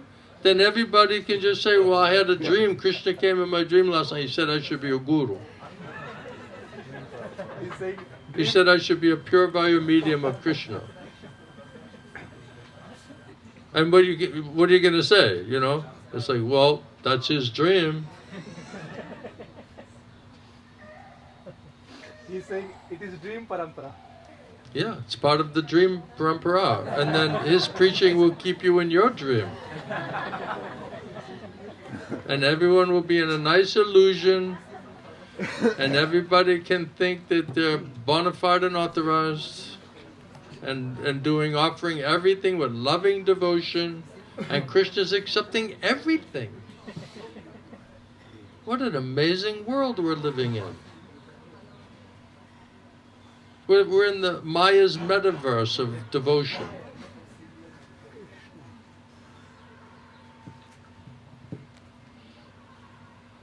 It's all right. And then he's like, oh, maybe I'm not supposed to laugh, I'd rather you laughing than crying. Or being a stone. Oh, there's my nice stone. He's not laughing, he's not crying. He's just a stone.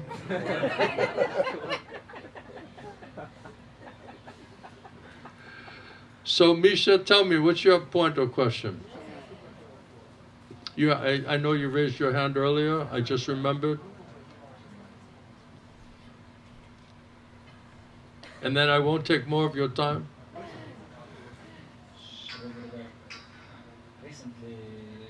Talk louder. Recently, there was a class and there was topic about Varnashrama Dharma. Is it correct to say that main point of A topic about what? Varnashrama Dharma? Daivi Varnashram, yeah. Is it correct to say that main point of Varnashrama Dharma is to become Vaishnava, pure devotee by this? Is the Daivi Varnashram system main product is that it produces sadhu and Vaishnava? No. It's the end, finally to become pure devotee by following this Varnashrama Dharma. Yes, if everyone does their service perfectly, in perfect consciousness, with loving devotion for the pleasure of Guru and Krishna, you get their mercy, you'll become pure devotee. Absolutely. because every seva is in that society, Daivi Varnashram, right? So everybody has a different service. So all of that service, we're being asked to do that service by Krishna through the Guru according to the qualities and abilities that we have. So Krishna knows, right, what is our psychophysical nature. He knows what we can do and what we cannot do. So Krishna is giving the perfect instruction how, according to our psychophysical natures, we can engage in that system. And if we just do that seva for the pleasure of Krishna, Guru Krishna, and you please them by that seva, you get their mercy and blessing, then they'll make you pure devotee. Yeah, absolutely. Hare Krishna. Yes, Hare Krishna.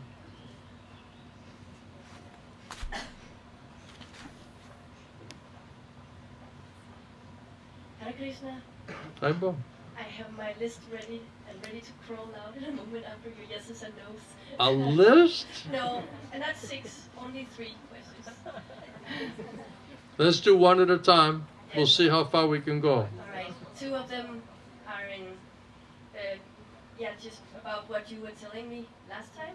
All of 3 actually. Okay. So one is, since I'm getting married to Krishna, Yes. is there Has Krishna agreed? if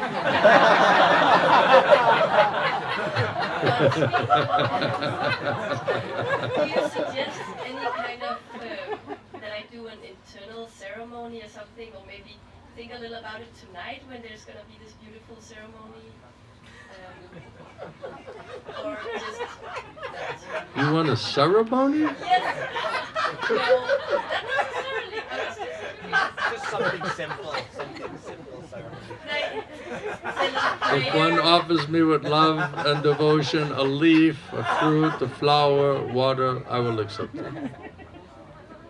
So you offer with loving devotion, leaf, fruit, flower, or water, Krishna will accept it. That's the real marriage. Otherwise, if we don't have consciousness and real love and affection, then it's just some, kind of external ceremony, right? So it's just some official ceremony. So if Krishna accepts you in loving relationship by his arrangement, sending Guru. Because what happens is the reconnection with Krishna in eternal loving relationship, that is arranged by the Guru. So when Krishna has accepted our sincere desire to want to have loving relationship with him, then he sends the Guru to make it official. So if you accept that Guru and you accept that Guru is coming from Krishna, then the Guru's like not a middleman, but he's basically, Krishna's using him to make sure that, to help them to make sure that it's strong connection. That really makes sense. Yeah. I'll take my time. Yeah. So the second one was in the total opposite direction, because you left like a seed of the possibility of adopting last time. About what? Adopting. You mentioned, Adoption you of a mentioned, child. like some people don't have children, because sometimes they adopt children. Oh, adoption. Yeah. Adoption, Yeah. yes. Yeah. So, I was adopted. yeah. Yeah. By my Gurudev.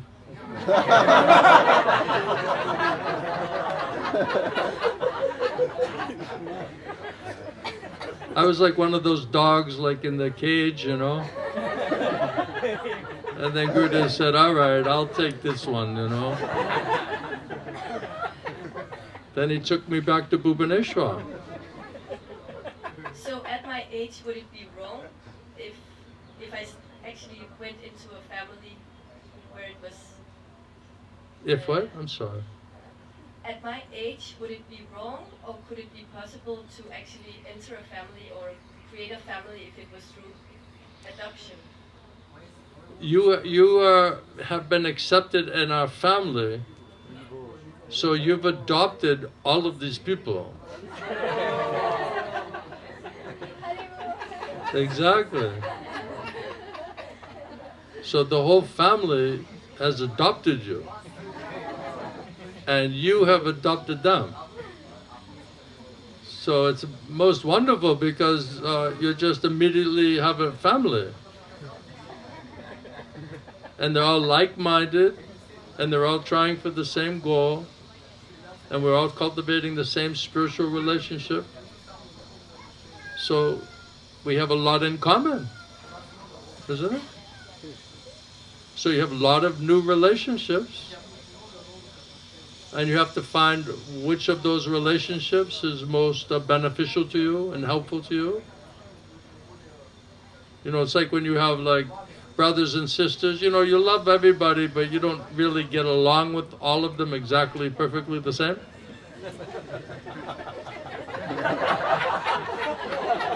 Was that politically correct? So you just see who Guru and Krishna are using to help you.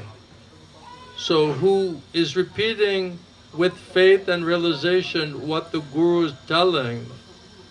Those people who have real faith and realization and are executing their service, you can trust that. If they're disconnected, they're speculating, they're just telling some other thing that Guru not telling, then better just respectfully avoid them.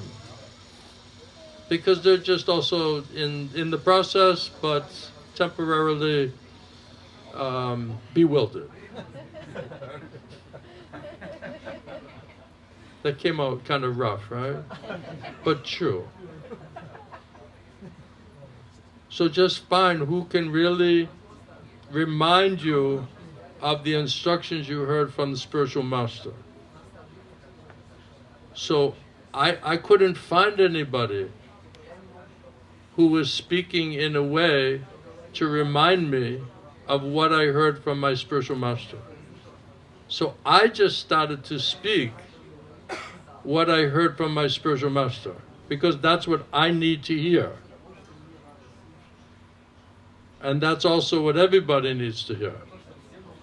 So when people say, well, who's your guru? Who are you listening to? I'm listening to my guru's instructions.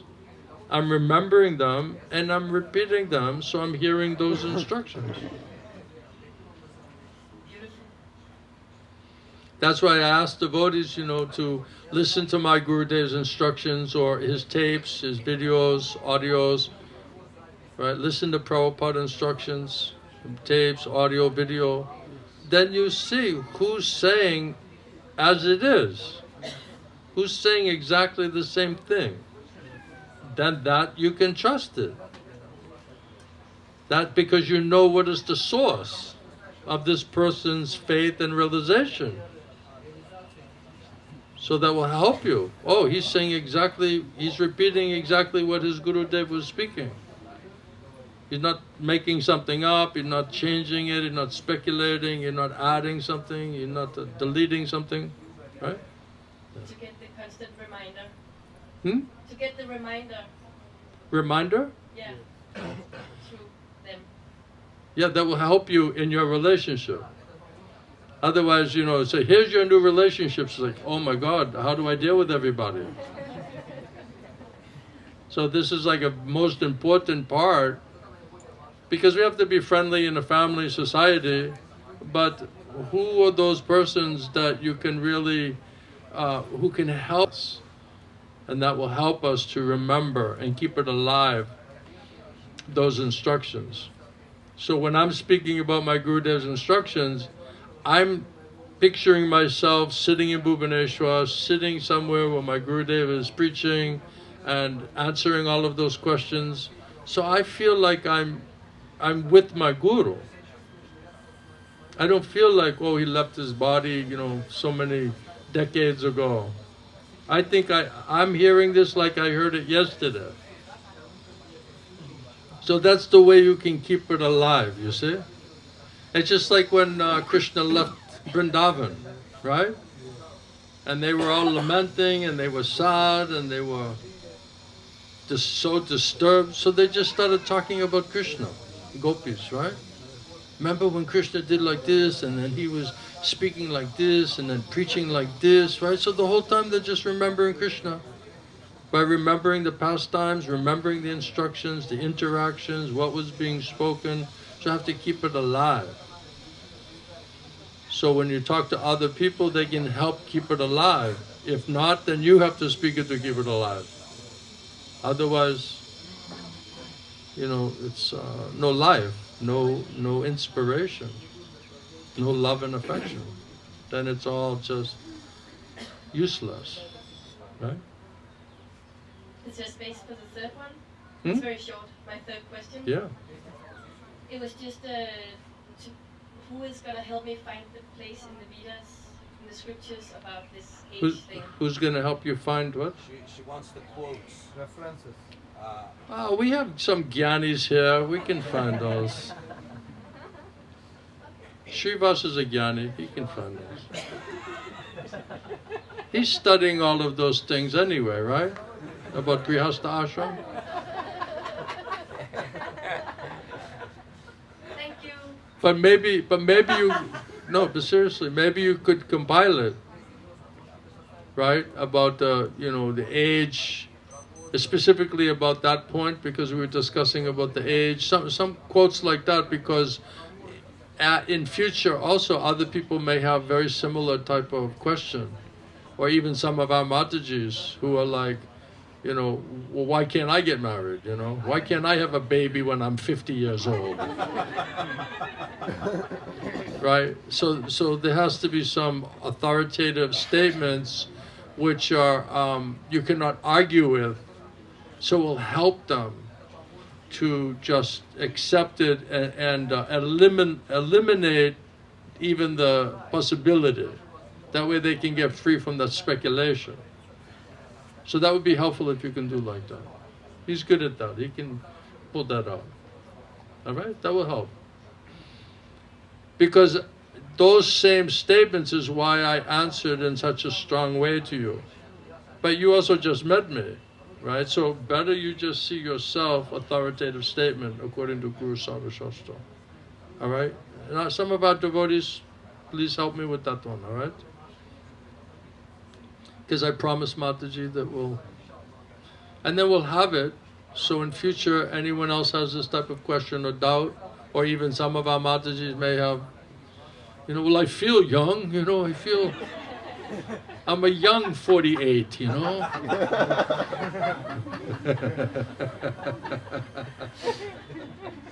It's just a number, you know. It's just a number. I think it's basically, you know, what is it, like you, like say you're married like 25, right? And then 25 to 50, then you start going for the vanaprastha. You start the separating from the children and just becoming more serious about the spiritual life. Sometimes it means even husband and wife can live together even if they're not with the children.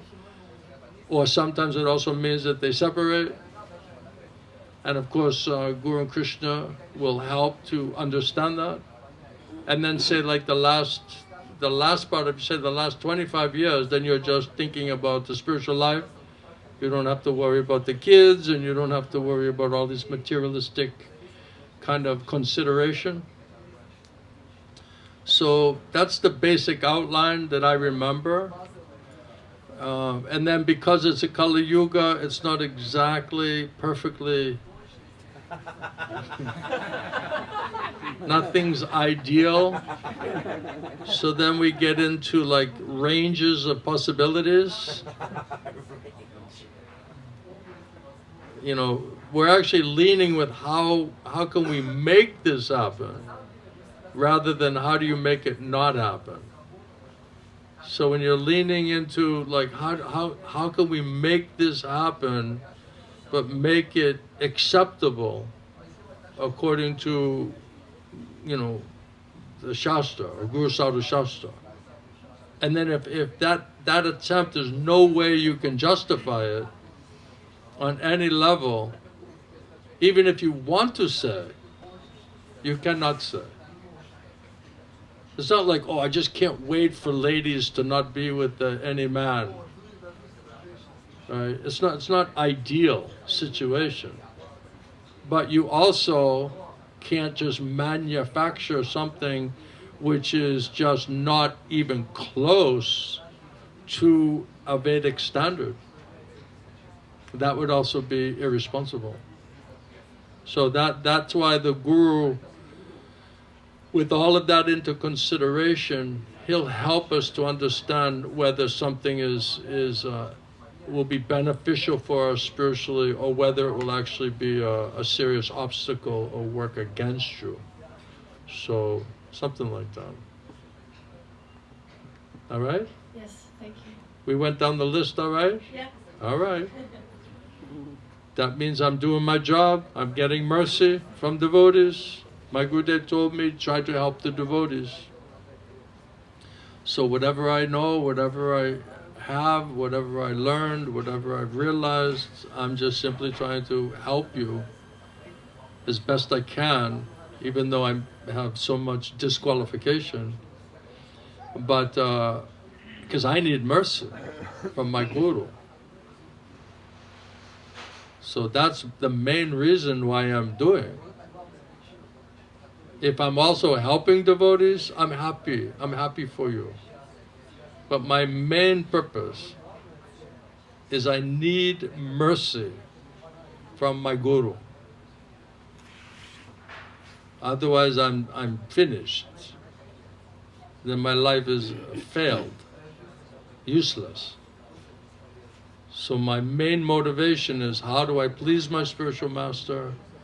How do I get mercy from him and make him happy with me, so that he'll pray for me on my behalf? Then I feel I have a good chance in the future.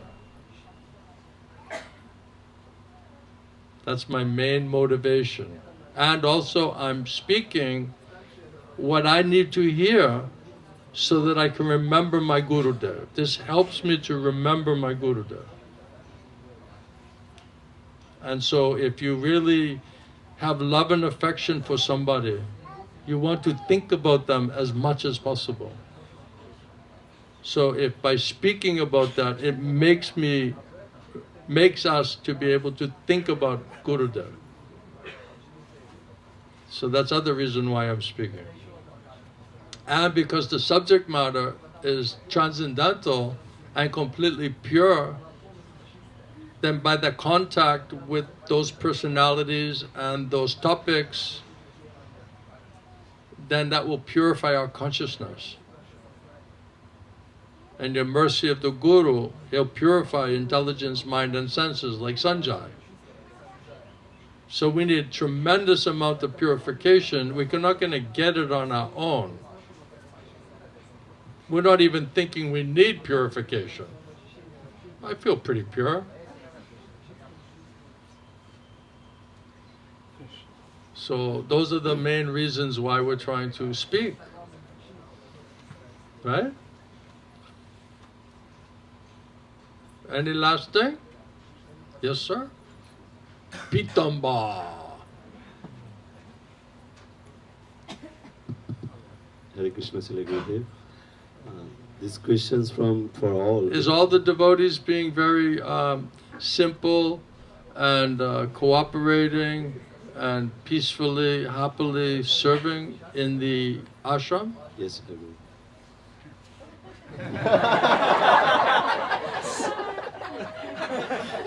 Okay. That's good. Not believable, but that's good. That's good. He's just trying to protect everybody.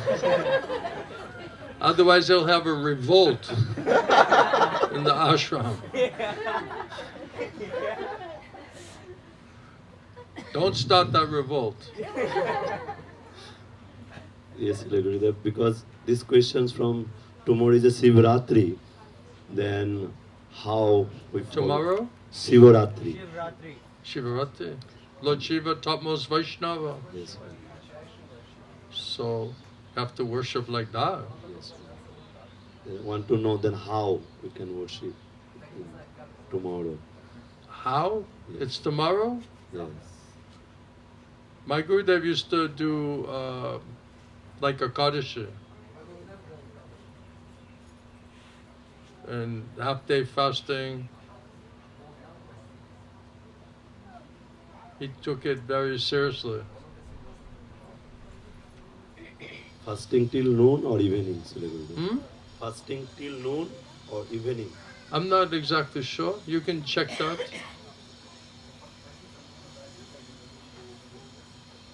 Probably noon. It's about what everyone can handle.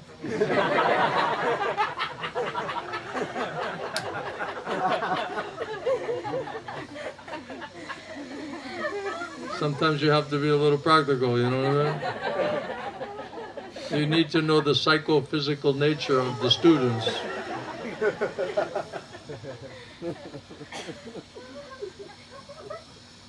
Otherwise you won't fast at all. If you say night, you know. If you say midday, it's like, okay, I can do that, I think. Then I can get some mercy from Lord Shiva. He can give prema. That's a real Kripa. Topmost Vaishnava, the gatekeeper of the Dham. Or he can give you easily vanchana.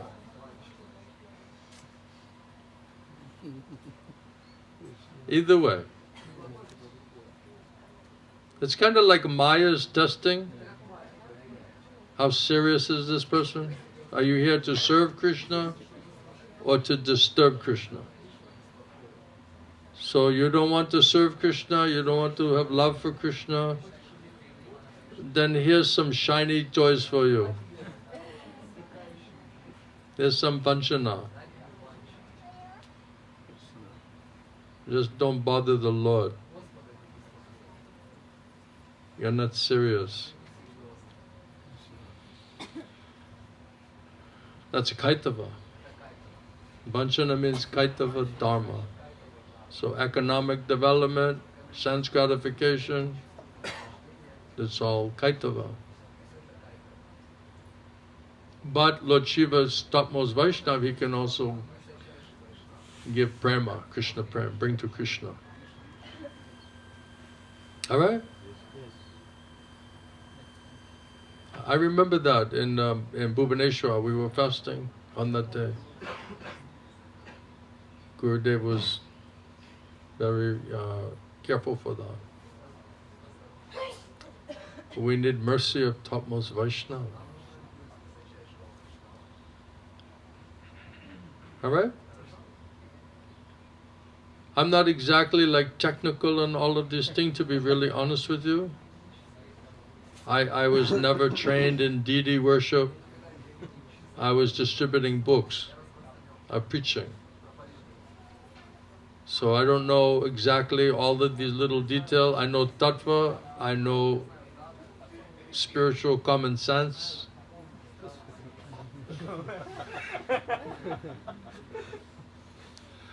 I know difference between tattva vijnanam and jnana.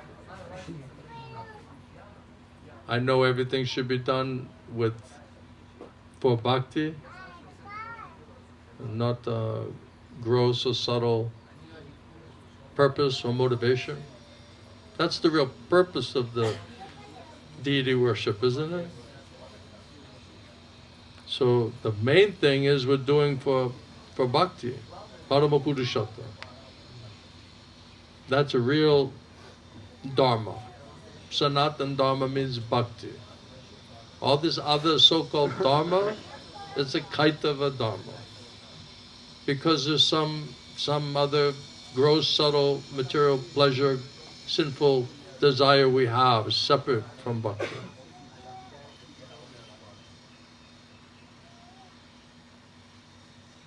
So it's kaitava, means avanchana, means we're cheating and we're getting cheated, getting distracted from the real dana, the real asset.